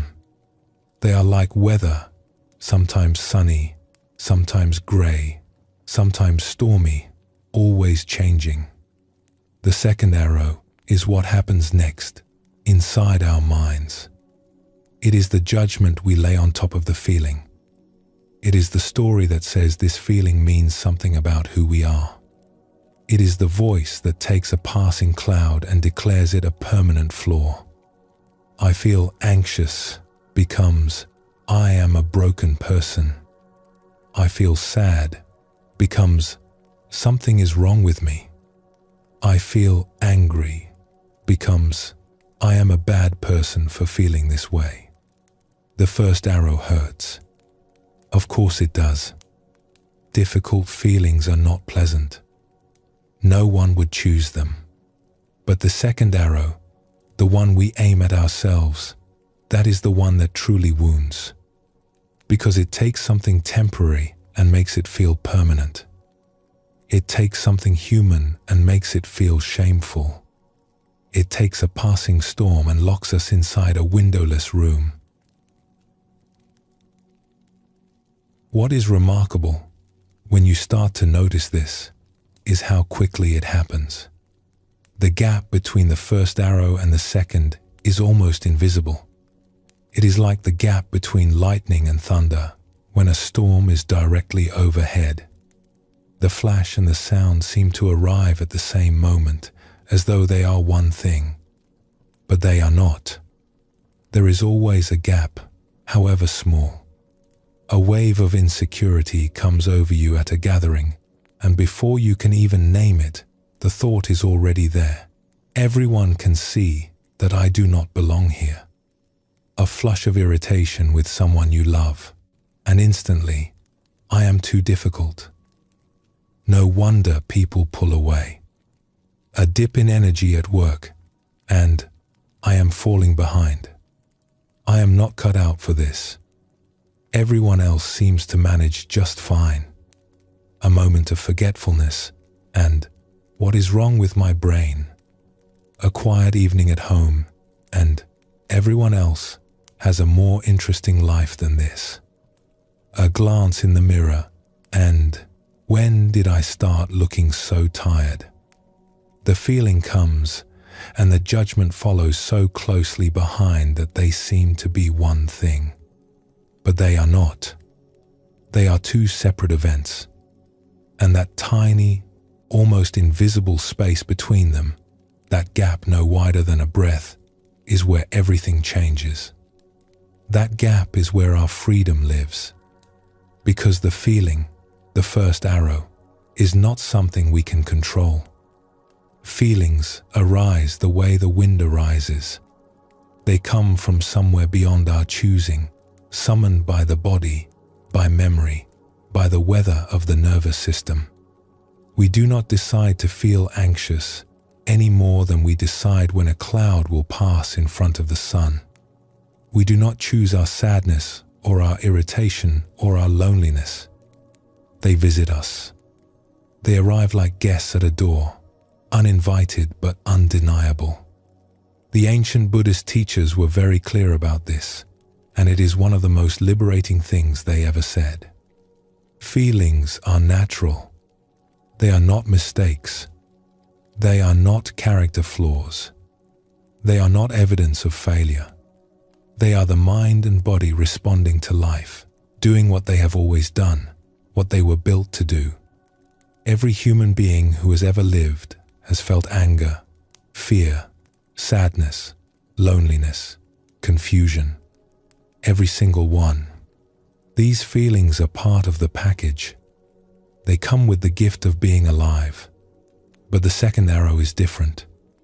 The second arrow is a habit. It is something we have practiced unknowingly so many thousands of times that it feels automatic, like breathing. It feels like it is just part of the feeling itself. But it is not. It is separate. It is added. It is learned.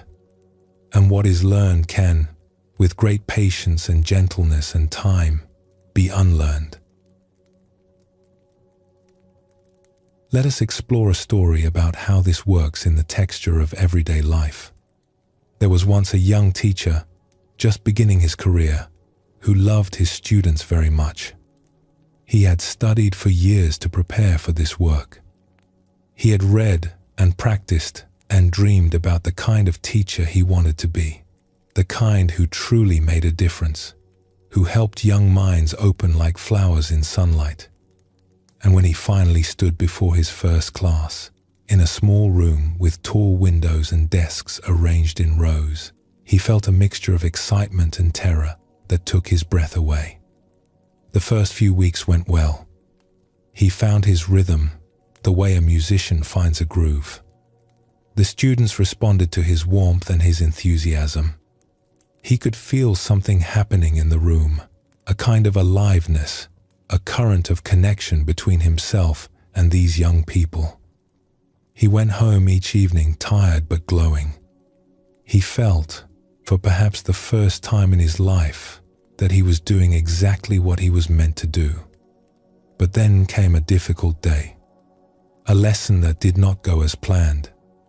He had prepared carefully the night before, going over his notes, thinking about how to explain a difficult idea in a way that would land. But when the hour began, something was off. The students were restless. The material was too advanced, or perhaps he had not explained it clearly enough. Somewhere in the middle of the hour, he could feel it slipping away from him, like sand running through his fingers. The room grew noisy. Students looked out the window at the sky. One young girl in the back row put her head down on her desk, and the first arrow struck. He felt a sharp pang of disappointment, a sinking in his stomach, a flush of heat across his face. This is the natural response of a caring person when something they have worked hard on does not go the way they hoped. It is a first arrow. It hurts. It is real. But it passes, the way a wave rises and falls and returns to the sea. Except that for this young teacher, it did not pass. Because before the wave could recede, before he could even take a full breath, the second arrow arrived. "I am terrible at this," the thought said, with quiet authority. "I have no business being in front of a classroom. Those students can see right through me. I have made a huge mistake choosing this path." And then another arrow, swift on the heels of the last. The other teachers on this floor would have handled this so much better. They have a natural authority that I just do not have. And another. My students are going to fall behind because of me. I am letting them down. And another. I should have known this would happen. I was never good enough for this. By the time the final bell rang and the students filed out, what had been one difficult hour, one single lesson that did not land, had become an entire story about who he was. Not, I had a rough lesson today, but I am a failure. Not, that hour did not work, but I do not work. The first arrow had become a dozen second arrows, and he carried them home with him like a quiver full of thorns, and they kept him awake that night, and they followed him into the next morning, and the morning after that. Here is what is so tender about this, and what is so worth understanding. The second arrows do not come from meanness. They do not come from cruelty or malice. They come from caring. This young teacher was hard on himself because he cared so deeply about his students. He wanted so much to reach them, to help them, to be the kind of teacher that makes a difference. And when that caring met a moment of disappointment, his mind did the only thing it knew how to do. It turned the caring into blame. This is something we all do. The mother who lies awake at night, judging herself for losing her patience, does it because she loves her child with a fierceness that sometimes frightens her. The person who is hard on themselves about their health or their habits is doing it because they want to be well, because they want to be present and alive for the people who need them.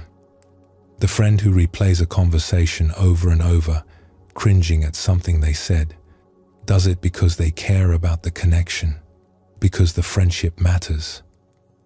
The caring is beautiful. It is, in many ways, the best part of us.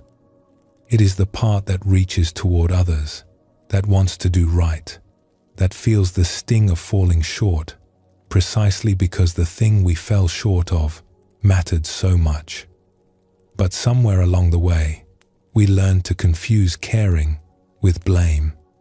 We came to believe that they were the same thing, that punishing ourselves for mistakes was the same as caring about doing better, that beating ourselves up was a form of responsibility.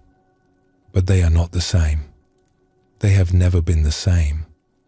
Caring is the first arrow, noticing, feeling the disappointment, wishing things had gone differently, wanting to try again.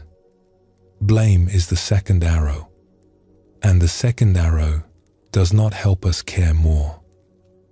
It does not make us more thoughtful or more capable or more present. It just makes the wound deeper. It just makes the load heavier.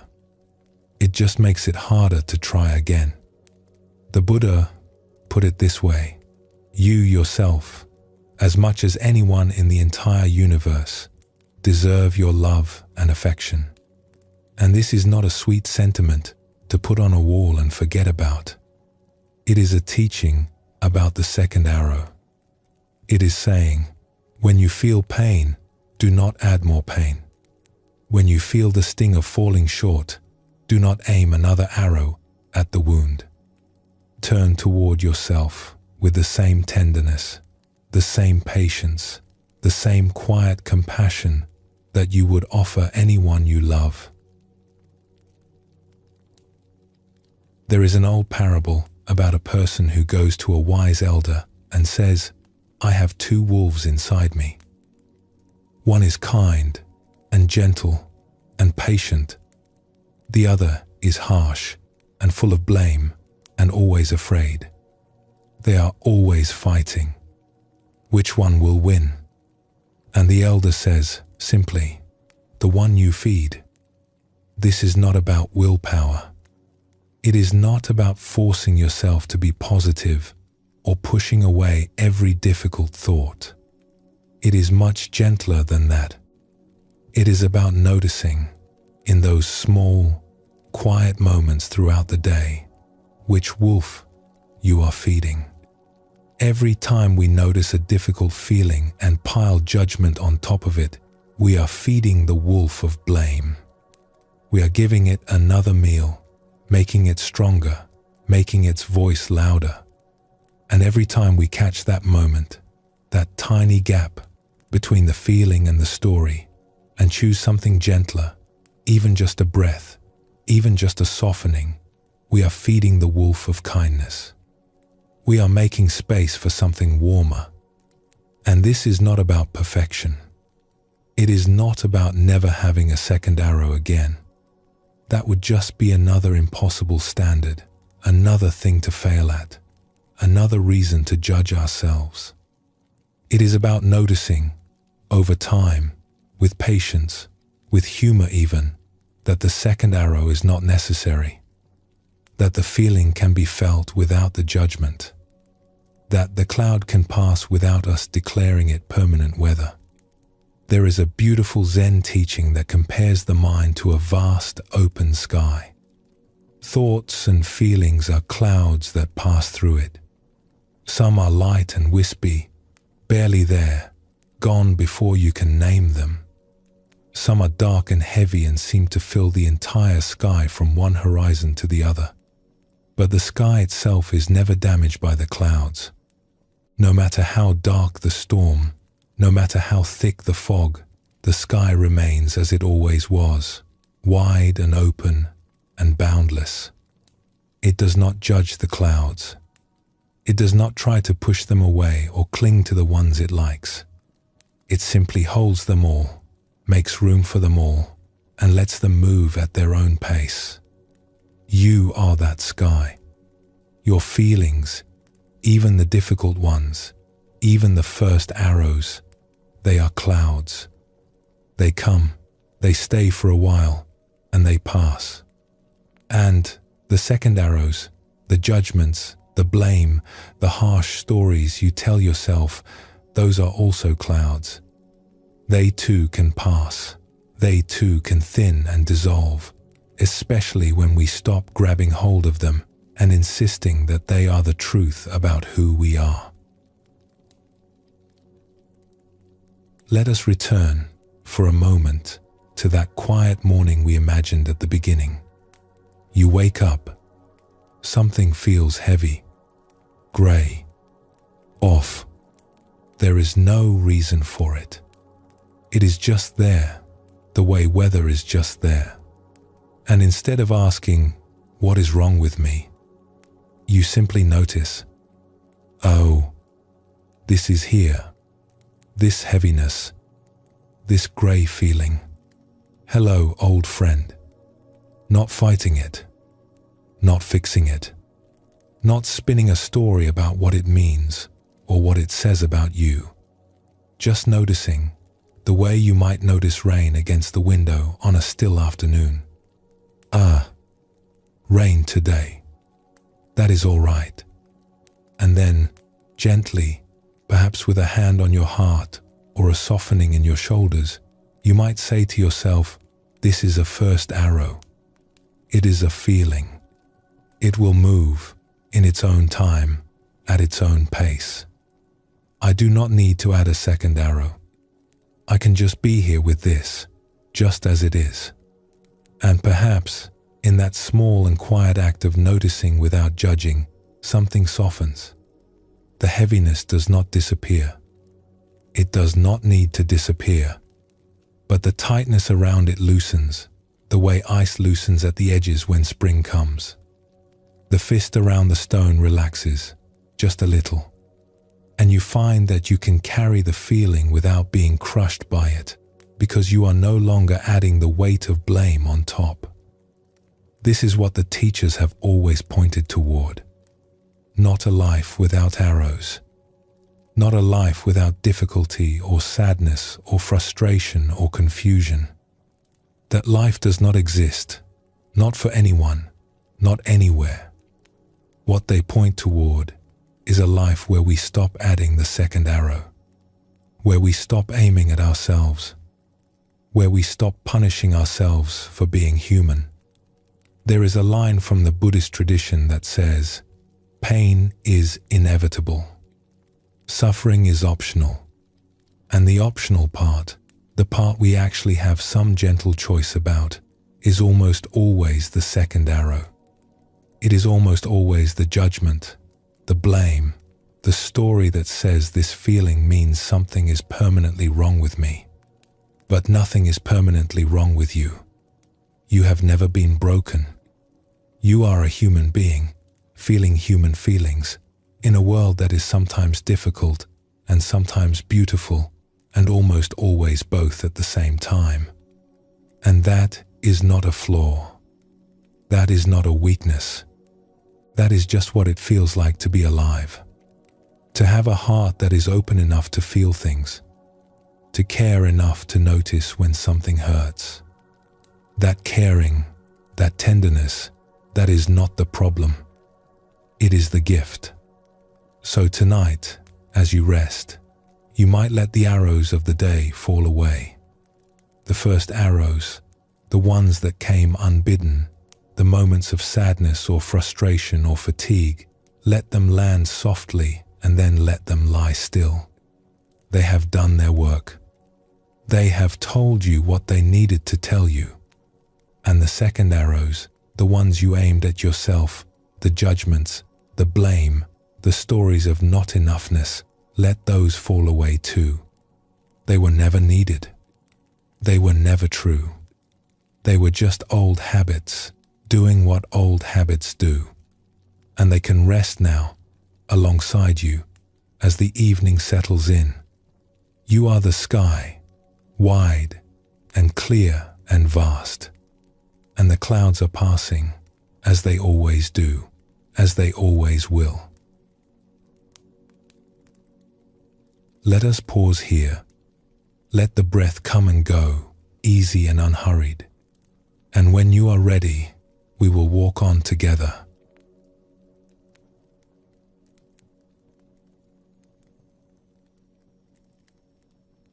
Two friends were sitting together one afternoon, the kind of easy, unhurried conversation that only happens when there is nowhere else to be and nothing that needs to be done.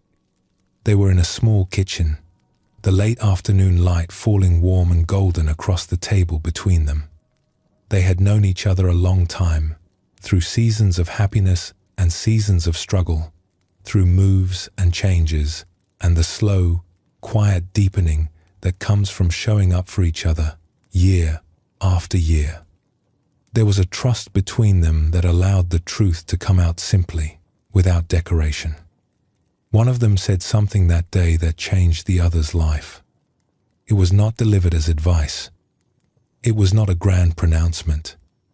She simply said, in the middle of talking about something else, "I have been learning how to be my own best friend." It was such a simple thing to say. Just a handful of words, spoken casually over a cup of tea. But the one who heard it felt something shift inside, the way the ground shifts beneath your feet when you suddenly see something that was always there but hidden in plain sight.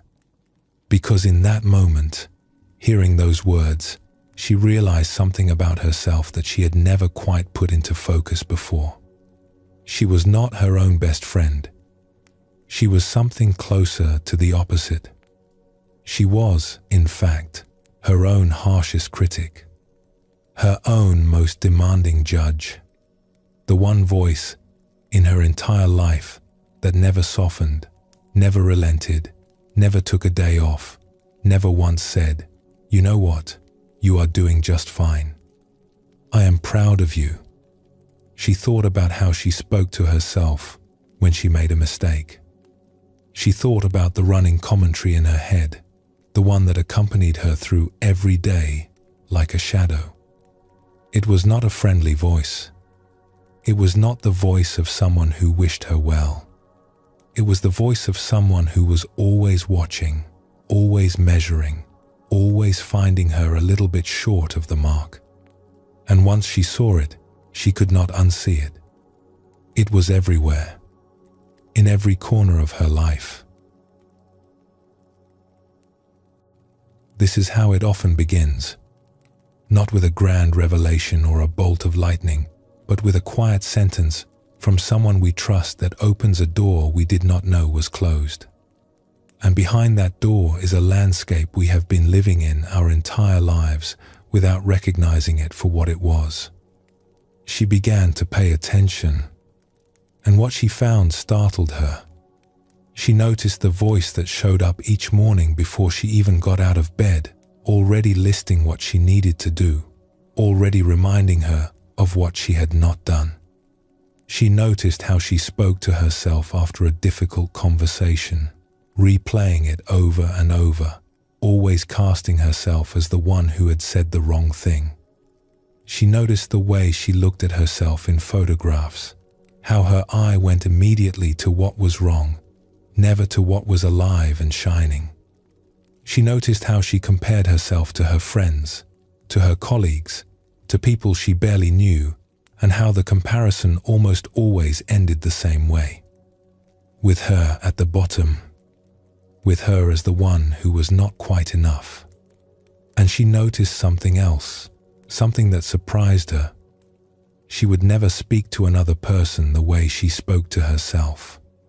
If a friend came to her in tears, saying, "I feel like I am failing at everything," she would wrap her arms around that friend and say, "You are not failing. You are doing your best in a difficult time, and your best is beautiful." She would mean it, too. Every word. But when she felt the same things, when she was the one struggling, the voice inside said something very different. It said, "Try harder. Do better. What is wrong with you?" There was a gentleness she offered freely to everyone around her, and a harshness she reserved entirely for herself. The Buddha once said, "If your compassion does not include yourself, it is incomplete." There is so much in those few words, because most of us think of compassion as something we give to others. We think of it as an outward movement, a reaching towards someone who is struggling, a kindness offered to a world in need. And it is all of those things. But the Buddha was saying something more. He was saying that the circle of our care has to include the one who is closest, the one who is always here, the one we wake up with every morning and go to sleep with every night. Ourselves. And not in a selfish way. Not in the way that puts ourselves first at the expense of others, but in the way that a gardener waters the roots of a tree, knowing that healthy roots are what allow the branches to reach outward, to bear fruit, to offer shade. If the roots are dry, the whole tree suffers. If we are harsh with ourselves, that harshness leaks into everything, into our patience, our creativity, our ability to truly be present for the people we love. And if we are gentle with ourselves, that gentleness becomes available to everyone around us. Let us explore a story about what happens when we begin to see this pattern clearly. There was once a person who had spent many years studying and practicing meditation. They had attended long retreats in quiet places, sitting for hours in stillness, learning to watch the breath, learning to notice the movements of the mind without getting swept away by them. And during those retreats, especially the longer ones, something extraordinary would happen. The usual noise of the mind would begin to quiet. Not all at once, but gradually, like the surface of a lake, growing still as the wind dies down. The constant planning and worrying and evaluating would soften, would lose its urgency, until it was just a murmur in the background, and then barely that. And in that stillness, a warmth would arise. A sense of openness and connection that was almost overwhelming in its tenderness. It felt like coming home, like stepping through a door into a room you had always known was there, but could never quite find. The heart felt wide and spacious, as though it could hold everything, every person, every sorrow, every joy. There was no separation, no walls, just warmth, extending in every direction. During these times, the world looked different. Everything seemed luminous, lit from within. The faces of strangers were beautiful. The sound of wind in the trees was enough to bring tears. A simple meal of rice and vegetables tasted like a gift. There was a feeling of being part of something vast and kind, of belonging to life in a way that was beyond words, beyond understanding, beyond anything the mind could capture or keep.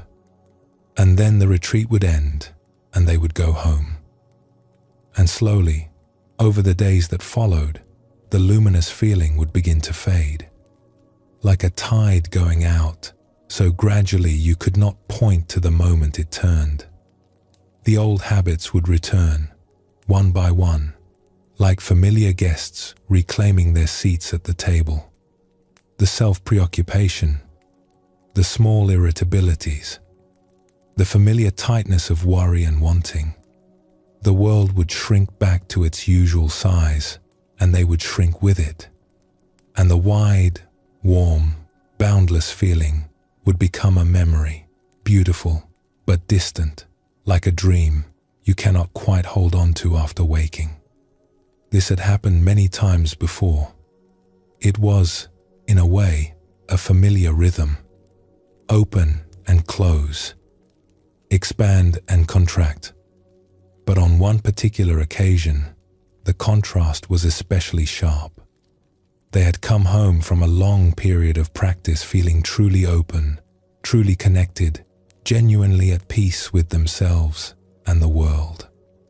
And within just a few days, they could feel themselves contracting, becoming small again, caught up once more in their own concerns, their own comfort, their own little world of me and mine. And this time, instead of just feeling vaguely disappointed and waiting for the feeling to pass, they really looked at it. They sat with it, the way you might sit beside a stream and simply watch the water. They asked themselves, honestly, without judgment, what is happening here? And what they saw was this. They were watching themselves, being self-centered, watching the mind do what minds do, which is to orbit endlessly around the self. My needs, my worries, my plans, my comfort, my fears. It was so constant, so automatic, so deeply woven into every moment, that it was almost funny. Almost. Except that it also hurt to see. And then, right on cue, the second arrow arrived. The judgment. You are selfish. After all this practice, all this meditation, all these years, and you are still this self-centered. What is wrong with you? But here is where the story turns, and it turns towards something healing. Because as they sat with this judgment, something else became clear. Something quieter and truer than the blame. And it was this: they could not help it. The self-centeredness was not a choice. It was not something they had signed up for or decided to have. It was simply the way the human mind works. It is how we are wired. Our awareness naturally orbits around the self, the way planets orbit around a sun. Not because we are bad, not because we have failed, but because this is how the mind was built over millions and millions of years to keep us alive, to keep track of threats, to plan for survival, to make sure we have enough. It is not a flaw. It is the design. And once they saw that, really saw it, something opened. Not a door of joy or triumph, but a door of tenderness. A sadness came, but it was a clean sadness, a compassionate one. The sadness of seeing how many moments of their life they had taken this natural, unavoidable self-centeredness and turned it into evidence against themselves. How many times they had felt a wave of selfishness or pettiness or impatience and immediately concluded, I am a bad person. They could see the whole landscape of it. Years and years of small moments, each one carrying that same quiet verdict. Not enough. Not kind enough. Not generous enough. Not awake enough. And none of it was necessary. None of the judgment. None of the blame. The self-centeredness was going to be there whether they judged it or not. But the judgment, that was optional. And it was the judgment that had been causing the real suffering all along. They sat there for a long time, letting the sadness move through them, not pushing it away, not analyzing it, just letting it be there, like rain falling on a garden. And something that had been clenched for a very long time, something hard and tight and defended, began to soften. It was a grief, in a way. A gentle, necessary grief for all the moments spent at war with themselves when they could have been at peace. All the moments of warmth that were missed because they were too busy judging themselves for not being warm enough. And in that grief, something beautiful happened. The grief itself was a form of kindness. By allowing themselves to feel sad about how they had treated themselves, they were, for the first time, truly being on their own side. They were saying, in effect, you did not deserve all that harshness. And I am sorry. It was not a dramatic moment. There were no fireworks, no bolts of insight, no trumpets. Just a quiet softening, a turning toward themselves with tenderness instead of blame. And from that softening, a commitment began to form, not a rigid, teeth-gritting kind of commitment, but a warm one. A dedication to noticing the pattern of self-blame and, each time, choosing something gentler. each time feeding the kinder wolf. Not perfectly, not always, but again and again and again, with patience. And this is the quiet truth of it. This kind of change does not happen in a single moment. It happens in thousands of small moments. Each time you notice you are being hard on yourself and choose, even slightly, to soften. Each time you catch the judgment, and instead of following it down the old familiar road, you pause, you breathe, and you offer yourself something warmer. Each of those moments is a small turning. And together, over time, they add up to something that feels like freedom. There is an old Zen story about a monk who went to his teacher and said, "I have been meditating for many years, but I still get angry. I still get jealous. I still get afraid. What am I doing wrong?" The teacher looked at him and said, "Nothing. You are doing nothing wrong. The waves still come. They will always come. But have you noticed that you are no longer drowning in them?" The monk thought about this, and he realized it was true. The feeling still arose, as strong as ever, but something in him had changed. There was a little more space around the feelings now, a little more room to breathe. He was no longer pulled under every time a wave came. He could watch it rise and feel it and let it pass without losing himself entirely. That space, the teacher said, is who you really are. Not the waves, the ocean. This is what begins to happen when we stop turning against ourselves. We do not get rid of the difficult feelings. We do not become saints or sages who float above the mess of human life. The mess continues. The selfishness continues.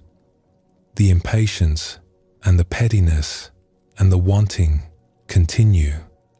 But we stop adding that extra layer of blame. And in the space that opens up, something beautiful becomes possible. We start to see the ocean. A wise psychologist once said something that sounds almost too simple to be true. He said, "It was not until I accepted myself just as I was that I was free to change." Think about how strange and how beautiful that is. We spend so much of our lives trying to change by force, by willpower, by judgment, by whipping ourselves into shape. And it does not work. It never really works. It just makes us tired and tight and afraid. But acceptance, real acceptance, the kind that says, "This is how it is right now, and I am not going to fight it," that is what opens the door. Not because acceptance means giving up, but because acceptance means putting down the weapon. And when you put down the weapon, your hands are free. Free to build, free to reach, free to hold. This is what that person discovered when they came home from their retreat and watched themselves contract. The contraction was not the enemy. The self-centeredness was not the enemy. The only enemy was the belief that these things made them unworthy of their own kindness. And when that belief softened, even a little, everything changed. Not the circumstances, not the feelings, but the relationship to it all. The way they held it, the way they carried it. Like the difference between holding a stone in a clenched fist and holding it in an open palm. The stone is the same, but the experience of holding it is completely different. In the Buddhist tradition, there is a practice of widening circles of compassion. You begin by sending kindness inward to yourself, and then you widen the circle to include the people closest to you, and then wider still to include acquaintances, strangers, even people you find difficult. and then wider still, until the circle includes all living beings. But the center of the circle matters. If the center is hollow, if we have skipped over ourselves in our rush to be kind to others, the whole thing wobbles. It has no foundation. We end up offering a kindness to the world that we are unwilling to offer to ourselves. And that imbalance shows up everywhere. In our exhaustion, our resentment, our quiet sense of depletion. The center of the circle is you. Not in a selfish way. In a foundational way. The way the roots of a tree are the foundation for everything that grows above. You cannot pour from an empty cup, as the old saying goes. But it is more than that. You cannot truly love others with an open heart while your own heart is under siege. The kindness has to begin at home. It has to begin here, with this breath, with this body, with this imperfect, striving, beautiful human life that you are living right now. So what does it look like, this learning to be your own friend? It does not look like anything dramatic. It does not require a retreat or a special practice or a sudden transformation. It is much simpler than that and much closer. It is available to you right now, right here, in this very breath. It looks like catching yourself in a moment of self-criticism and pausing just for a breath. Not stopping the criticism necessarily. You cannot always do that, and trying to stop your thoughts is just another way of fighting yourself. Just noticing it. Oh, there it is again. I am being hard on myself. That noticing, that simple recognition, by itself, is an act of friendship. Because a friend pays attention. A friend notices when you are hurting, even when you are the one doing the hurting. It looks like asking, in those moments, a single, gentle question. How am I treating myself right now? And not to judge the answer. Not to fix anything. Just to see it clearly. Just to bring it above the surface, into the light where it can be seen for what it is. It looks like placing a hand on your own heart, the way you might place a hand on a friend's shoulder when they are going through something difficult, and saying, even silently, even imperfectly, this is hard right now, and you are doing okay. You really are. It looks like the willingness, practiced over and over, gently and imperfectly, to be as patient with yourself as you would be with someone you dearly love. To give yourself the same benefit of the doubt, the same warmth, the same forgiveness. The Buddha said, you can search the entire world and not find a single being more worthy of love and compassion than yourself. And perhaps, lying here tonight, you can let those words land softly, not as an instruction, not as something else to achieve, but as a permission, a gentle, ancient permission to turn the kindness inward. To be, at last, your own dear friend. Let us pause for a moment here. Notice how you feel. And when you are ready, we will continue on together.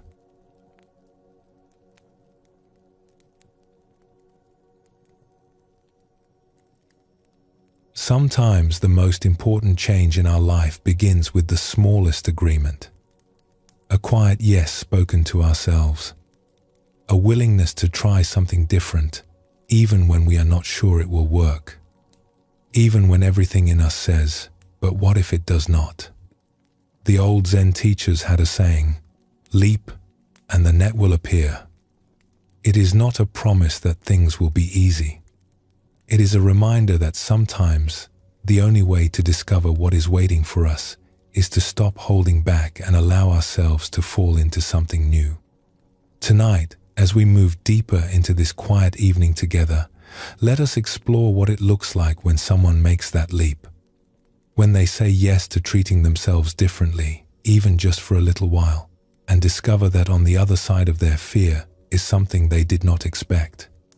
Something gentle, something warm, something that was waiting for them all along. Let us explore a story about a young woman who had just finished her training as a healer, a counselor, someone whose job it was to sit with people in their pain and help them find their way through.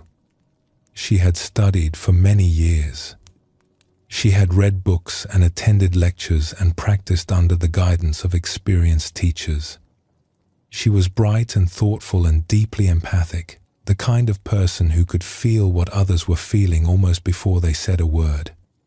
And she was terrified, not of the work itself. She loved the work. She loved sitting across from someone and creating a safe space where they could finally let down their guard and be honest about what was happening inside. She loved the moments of connection, the times when something shifted in the room and a person's eyes would soften and they would say, "I have never told anyone that before." What terrified her was herself. She was convinced, deeply and thoroughly convinced, that she was not good enough to do this work, that she was pretending, that she had somehow slipped through the cracks of her training and ended up in a chair she did not deserve to sit in. It was as though everyone else had received some secret manual on how to be a real healer, and hers had been lost in the mail. She looked at the other counselors around her, the ones who had been doing this for years, and she saw confidence. She saw steadiness. She saw people who seemed to know exactly what they were doing, who spoke with quiet authority, who never seemed to second-guess themselves the way she did. And then she looked at herself and saw doubt, uncertainty. A young woman sitting in a big chair, hoping no one would notice that her hands were trembling. The voice in her head was constant. "They are going to find out. Your clients deserve someone better. You are going to say the wrong thing and make everything worse. And then everyone will know what you already know, that you do not belong here." It was not just a passing worry. It was a hum that ran beneath everything she did, steady and relentless, like a low note on an organ that never stops vibrating. It showed up first thing in the morning when she was preparing for the day, making her go over her notes again and again and again. It showed up during sessions, sitting on her shoulder like a crow, making her second-guess her instincts just when she needed to trust them most. It showed up after sessions, making her replay every word she had said, every silence that lasted a beat too long, every moment where she felt uncertain, searching for evidence that she had failed. And it showed up at night, when the house was quiet, and there was nothing left to distract her from the simple, frightening thought, "I am not enough for this. I may never be enough for this." The thing about this feeling, this sense of not being enough, is that it never stays in one place. It is like water. It finds every crack, every low spot, every vulnerable corner of our lives, and it seeps in. For this young woman, it was not just about her work. It was about her relationships. She worried she was not a good enough partner, not attentive enough, not loving enough. It was about her body, the familiar dissatisfaction with how she looked, what she ate, whether she was taking care of herself properly. It was about the future. She wanted very much to be a mother someday, and the voice said, "How can you take care of a child when you can barely take care of yourself?" It was everywhere, and it was exhausting. One day, she sat down with a trusted teacher, someone she had been learning from for some time. They were in a small, quiet room with soft light and two comfortable chairs facing each other. It was the kind of room where the truth tends to come out, because there is nothing to hide behind. And she said, with the kind of honesty that only comes when you are truly tired of pretending. I do not know how to stop being so hard on myself. I know it is not helping. I can see clearly that it is making everything worse. It is making me more anxious, not less. It is making me more rigid, not more responsive. It is making me less present with my clients, not more. I can see all of this, but I do not know another way. I have been doing this my whole life. Her teacher listened carefully, with the same kind of deep attention she was learning to offer her own clients. And then the teacher asked, "What are you afraid would happen if you were kind to yourself? If you treated yourself the way you treat the people who come to you for help?" She thought about this for a long time. The room was quiet. A clock ticked softly on the wall. And then she said what so many of us would say, what we explored earlier in our time together tonight. She said, "I am afraid I would stop improving. I am afraid that the harshness is the only thing keeping me sharp. That without it, I would fall apart." Her teacher smiled, not dismissively, warmly, the way you smile at something you recognize, something you have felt yourself, something that is painful but also, in its way, very human. Would you be willing to try an experiment? The teacher said, "For 1 month, just 1 month, what if, every time you noticed yourself being harsh with yourself, you simply paused and turned toward that place inside with kindness instead? Not forcing anything, not pretending to feel something you do not feel, just turning toward yourself the way you would turn toward a dear friend who was struggling, just to see what happens." The young woman hesitated. A month felt like a long time to go without the familiar voice of self-correction. It felt like stepping off a ledge, like letting go of the branch. "And if things get worse?" she asked. "If I become careless, if my work suffers, then you can go right back to judging yourself," the teacher said gently.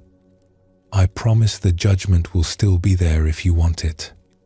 It is not going anywhere." That made her laugh. It was a small laugh, surprised and genuine, and the laugh was enough to crack the door open, just a sliver. She said yes. What her teacher guided her toward was something very simple, not a complicated technique, not a philosophy to memorize or a set of rules to follow, just a way of turning toward herself when the harshness arose instead of turning away. It went something like this. When she noticed the familiar tightening, the voice saying, "You are not enough," or "You should have done better," or "Everyone else is more capable than you," she would pause. Just for a moment, just long enough to notice what was happening, to recognize it. Here it is again. The old pattern. And instead of running from it, or arguing with it, or trying to fix it, she would simply let it be there. She would allow the feelings to exist without immediately trying to change them. The tightness in her chest, the sinking in her stomach, the heat in her face. She would just let them be, the way you might let a rainstorm simply be, without rushing to close every window. And then, gently, she would turn her attention inward and ask, "What is underneath this?" Not in a clinical way, not analyzing, just feeling. And usually, beneath the harsh voice, beneath the judgment and the striving, there was something much simpler and much more tender. Fear, sadness, loneliness.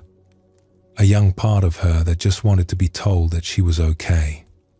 And when she found that tender place, she would do something that felt strange at first, but grew more natural with time. She would offer it kindness. She would put her hand on her arm or on her heart, and she would speak to that part of herself the way she would speak to a frightened child. It is okay. You are okay. You do not have to be perfect. You just have to be here. More than the words, it was the intention behind them that mattered. The sincere wish to be gentle with herself. The decision, made again and again, to respond to her own pain with warmth instead of criticism. She did this for a month. And if you are imagining a smooth, graceful arc from self-criticism to self-love, it was not like that at all. It was messy. It was uneven. Some days the kindness came easily, like a warm breeze finding its way through an open window. She would notice the harsh voice, pause, turn inward, find the tender place, and offer it warmth, and something would soften, and she would feel, for a few minutes or an hour, a kind of peace she had not known before. Other days it felt like speaking into an empty room. The words were there. You are okay. You are enough. But they felt hollow, like reading lines from a script she did not believe.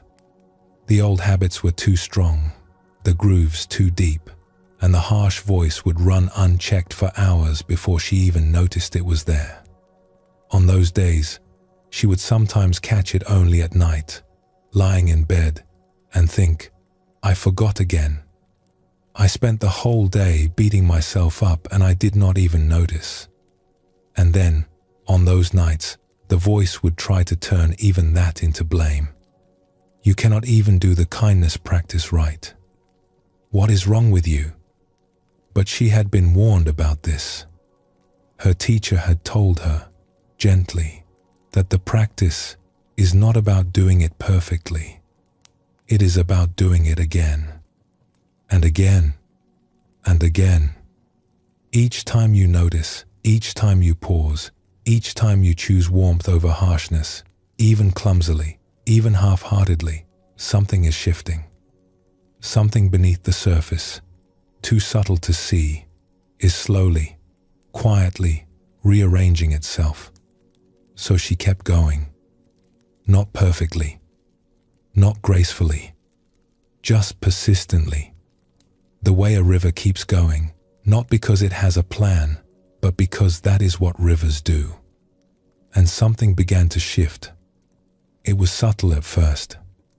A moment here, a moment there, where the tightness in her chest would ease and she would feel, briefly, unexpectedly, a warmth that she had not felt before. A warmth that was not coming from outside, not from a compliment or an achievement or someone else's approval, but from inside. From herself. As if somewhere deep within, a small fire had been lit that she did not know she was capable of lighting. And then, gradually, the moments grew longer. The space between the harsh voice and her response grew wider, like a gap in the clouds, slowly opening to let the sun through. She started to catch the pattern earlier, to notice the tightening before it became a full storm. And she found, to her genuine surprise, that the kindness was not making her complacent. It was not making her lazy or sloppy or careless. It was making her braver. She started to trust her instincts more in sessions with her clients. She allowed herself to say things she had been too afraid to say, to follow hunches, to sit in silence when silence was what was needed, rather than rushing to fill it with words. She started to try things she had been too afraid to try, not because the fear was gone, but because she was no longer adding judgment on top of the fear. The fear was just fear. It was weather, and she could feel it without being destroyed by it. She became warmer, more present, more spontaneous, more herself. And here was the most astonishing thing.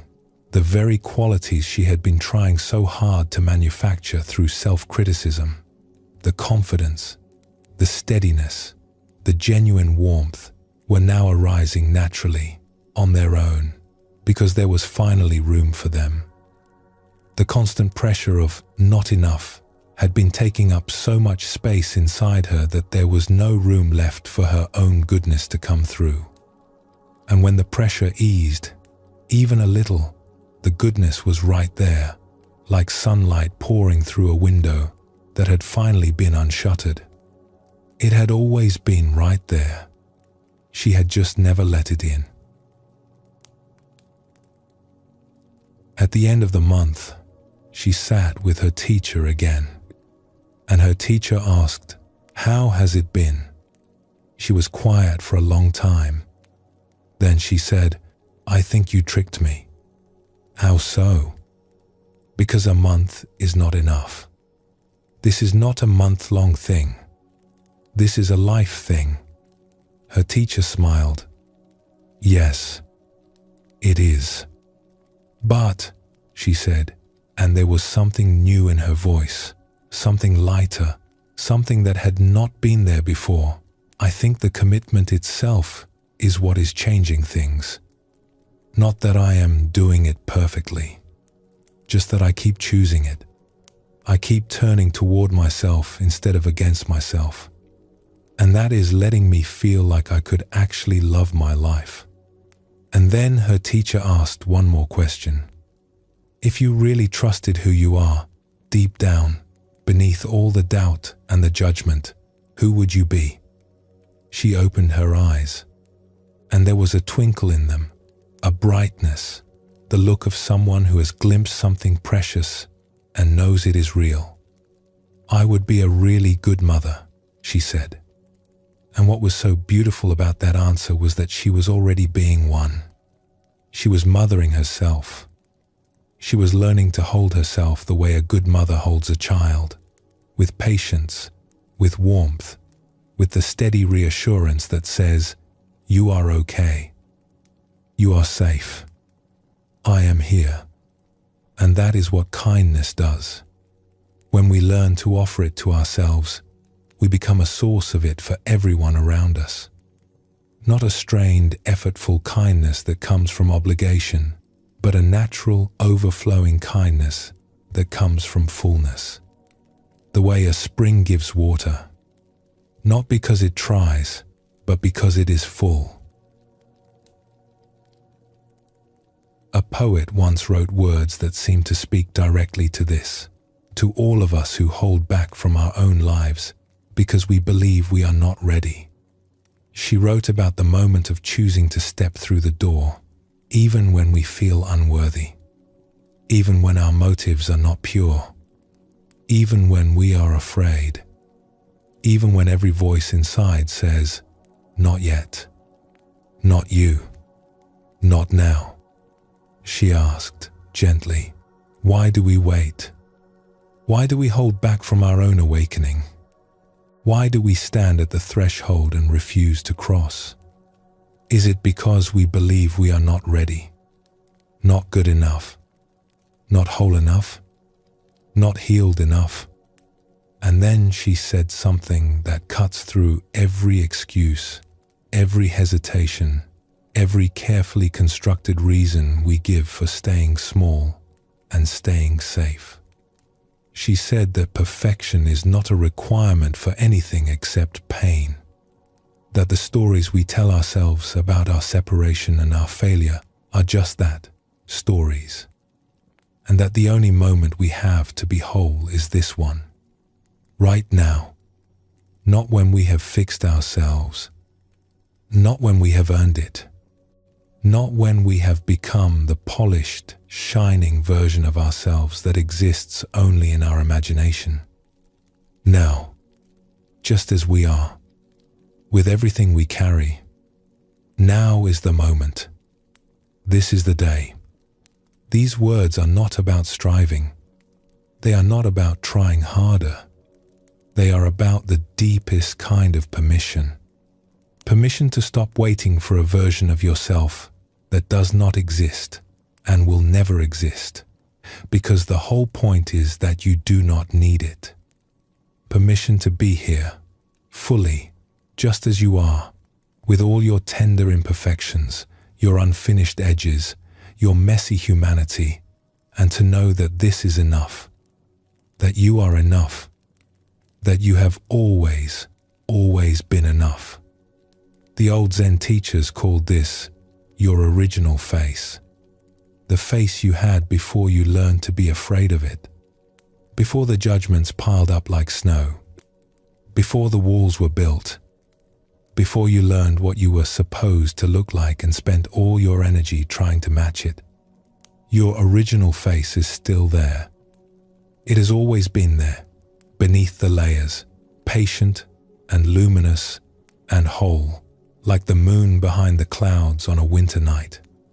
You cannot see it, perhaps, but it is shining. It has never stopped shining. And tonight, as you rest here in the quiet, you do not need to find it. You do not need to uncover it, or earn it, or work toward it. You can simply allow the possibility that it is already here, that the goodness you have been searching for, the wholeness you have been chasing, the love you have been trying to earn, is not somewhere out ahead of you on a road you have not yet traveled. It is right here, in this breath, in this body, in this moment, which is the only moment there has ever been. It has been raining gently all evening, this soft, quiet rain of awareness and kindness, and the garden of your heart has been receiving it, whether you noticed or not. The soil is softer now. The seeds that were always there, seeds of compassion, of warmth, of a deep and steady love for this life and everyone in it, including you, those seeds are beginning to stir. And in their own time, in their own way, in a way that you do not need to control or direct or worry about, they will bloom. You do not need to make them bloom. You just need to let the rain fall. And it is falling, gently, right now. Let us rest here for a moment. Feel the quiet. Feel how far we have come together this evening. And when you are ready, we will close gently together.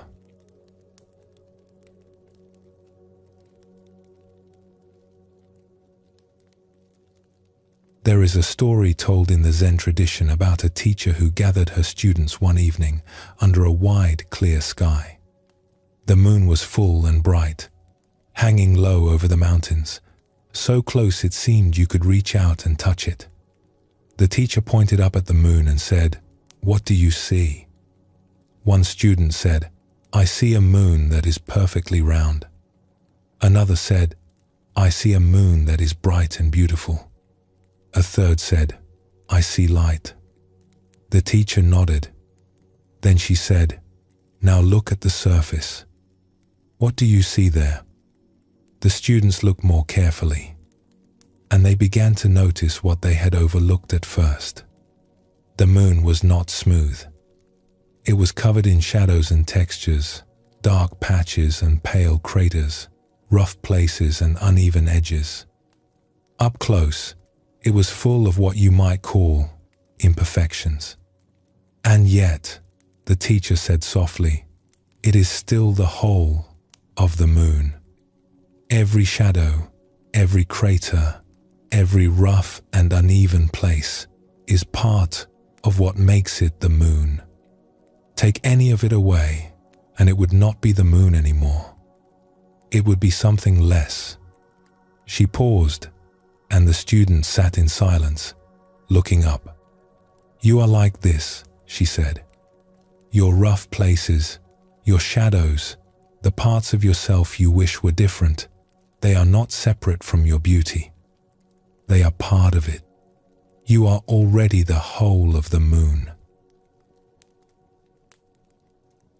We have traveled a long way together this evening, you and I, through kitchen stories and mountain temples, through gardens with too many walls and travelers carrying packs that were too heavy, through first arrows and second arrows, through impossible standards and the quiet grief of seeing how long we have been at war with ourselves. And if there is one thread that has run through all of it, one thing that each story and each teaching has been pointing toward, it is simply this: you do not need to be fixed. Not because there is nothing to learn, not because growth does not matter, but because the idea that you are broken, the idea that there is something fundamentally wrong with you that needs to be repaired before you can be whole, that idea is the only thing that was ever really in the way. The Buddha spent his entire life teaching this in one form or another. He said that every being already has the nature of awakening within them. Not someday, not after enough effort or practice or improvement.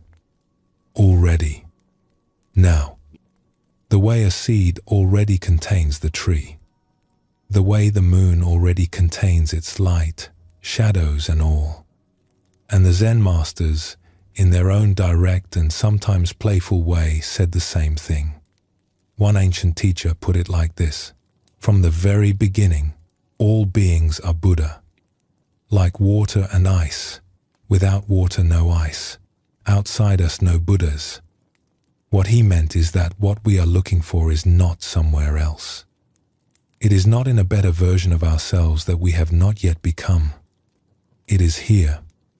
It is what we already are. The water does not need to become ice to be water. And we do not need to become something else to be whole. There is something deeply restful in this understanding. Not restful in the way of giving up or not caring, but restful in the way of finally, after a very long journey, arriving home, setting down your bag, kicking off your shoes, sitting down in a place that knows you, that has always known you, and letting out a long, slow breath.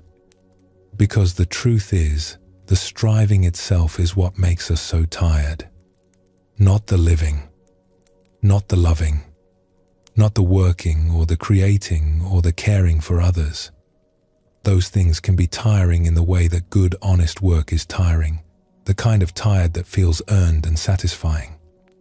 But the striving to be something other than what we are, the constant effort of trying to match an image that does not exist, that is a different kind of tired. It is the tiredness of fighting against ourselves. And it never leads to rest. Because there is always one more thing to fix, one more flaw to address, one more gap between who we are and who we think we should be. What if we just stopped? Not stopped caring, not stopped growing, but stopped fighting?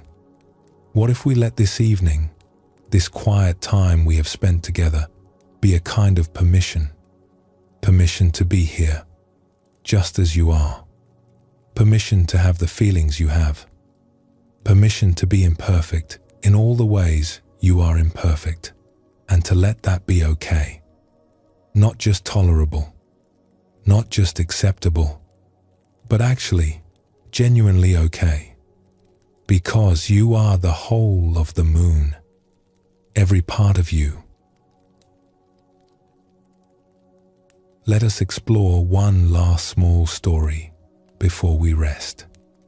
There was once an old potter who had spent his entire life making bowls. His hands were rough and strong from decades of working with clay. His workshop was small and warm, lit by a single window, and the shelves along the walls were lined with bowls of every size and shape. One day, a young visitor came to see him. She had heard about his work from a friend and had traveled a long way to see it for herself. She stepped into the workshop and was immediately struck by the warmth of it, the smell of earth and glaze, the soft light, the quiet. It felt like a place where things were made with love. She picked up one of his bowls and turned it over in her hands, admiring its shape, the gentle curve of it, the weight of it in her palm, the soft glaze that caught the light from the window. It was simple and beautiful, the kind of object that makes you want to hold it and not put it down. And then she noticed something. A small crack along one side, barely visible, running like a thin river through the glaze. She traced it with her finger. "This one is flawed," she said, setting it down carefully, almost apologetically. "It has a crack."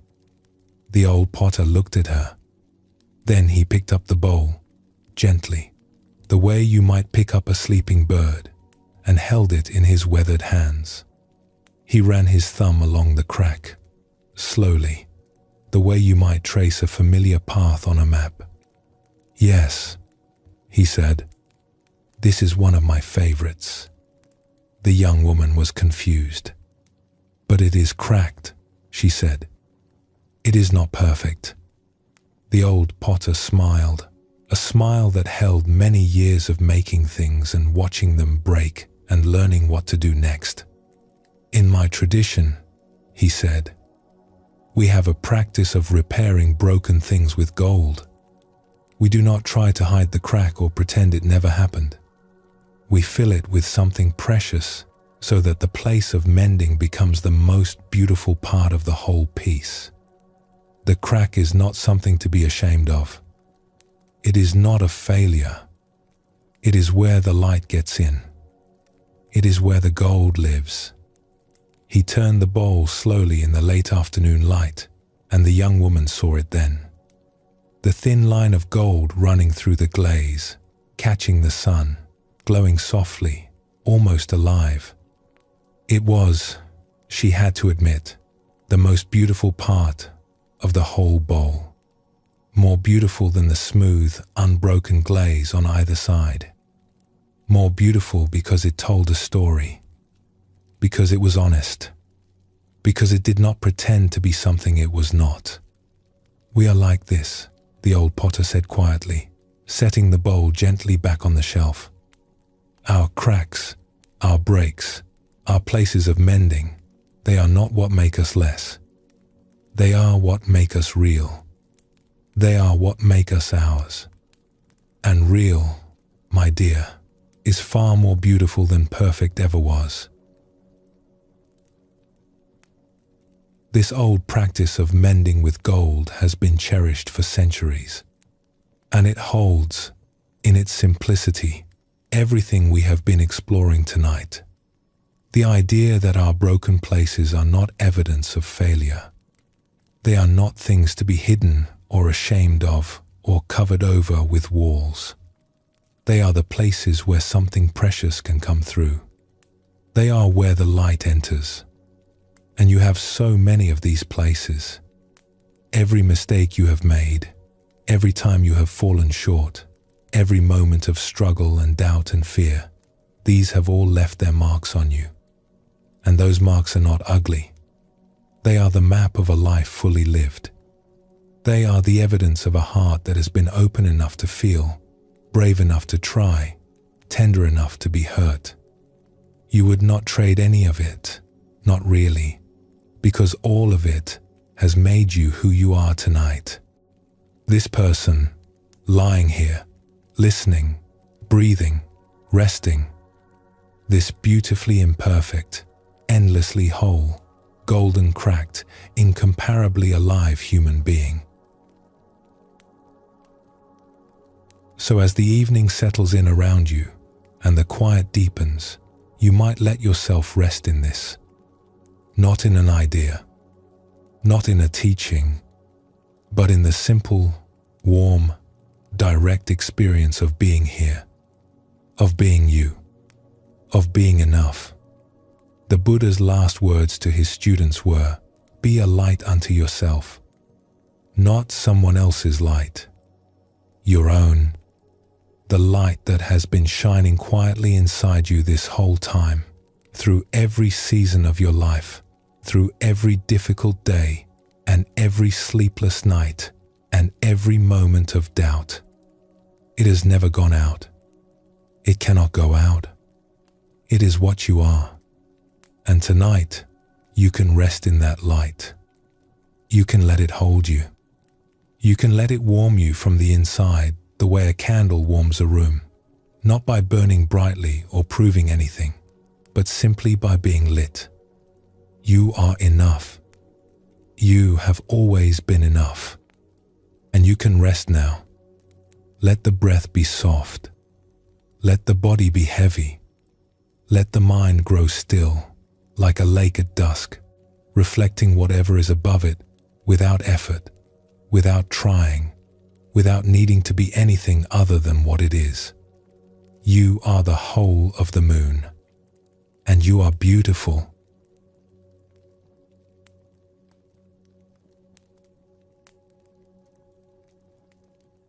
And so we come to the end of our time together, dear friend. We have walked a long and gentle road this evening. We have sat in mountain kitchens and walled gardens. We have watched travelers set down their heavy packs. We have listened to the rain falling on the garden of the heart. And through it all, one quiet truth has been whispering beneath every story and every teaching. You are already whole. You are already enough. Not a future version of you. Not a better version. This one, the one who is here right now, breathing softly in the dark. A great Zen master once wrote, "To study the way is to study the self. To study the self is to forget the self.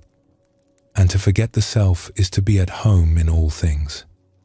Tonight, may you be at home in your body, at home in your breath, at home in this imperfect, precious, irreplaceable life that is yours and yours alone.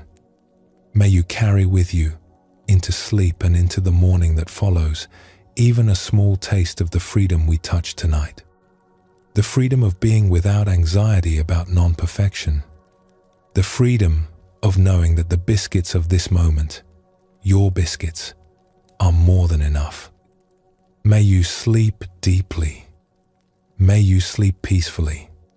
And may you wake, when the time comes, with a little more kindness in your heart for this world, for the people in it, and most of all, for yourself.